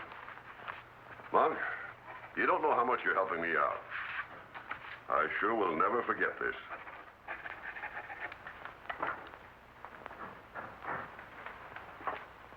You won't have any trouble raising 5,000 when you want to buy the place back, will you, Dave? No, I'm sure I won't now. That's right, Dave. Well, let's have a drink to celebrate. Yeah, I guess we ought to. Drinks on the house. Everybody. My friend Dave Ingalls and I have just closed a deal. Everything's going to be all right in this valley from now on. Drink up, boys. What's the matter, Hank? Aren't you drinking with us? I ain't celebrating. I still got money coming to me on this deal of yours. Of course. It'll be taken care of. Come on, have a drink. I don't want your cheap liquor. I want my other $500 now. You see, I don't trust you like Mr. Ingalls here. All right. If that's the way you want it, I'll give it to you. Right in the belly.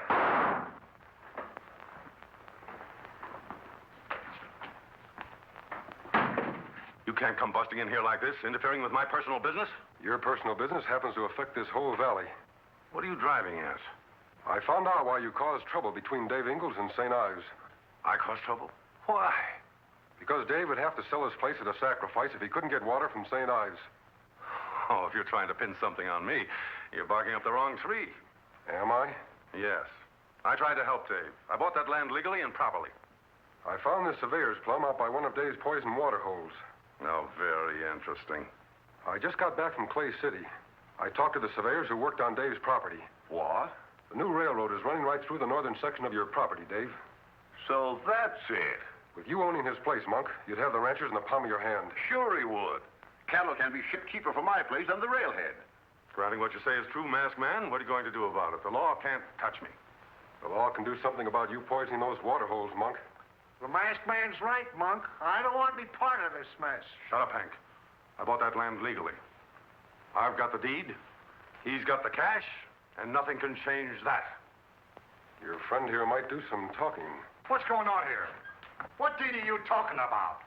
This fellow has just helped me make some money. Why don't you tell him about the new railroad coming through? Railroad? What railroad? I own the piece of land that connects the whole valley with the new railhead. What do you think of that, Mr. Shorty St. Ives? Shorty? Why, you fool! I'd like to see that document, Monk. Is it legal? Legal? Take a look at it. All signed and everything. Doesn't look legal to me. Here's your money back, Monk. You can trust me. I wouldn't cheat you. Well, there is no signature. I've been tricked.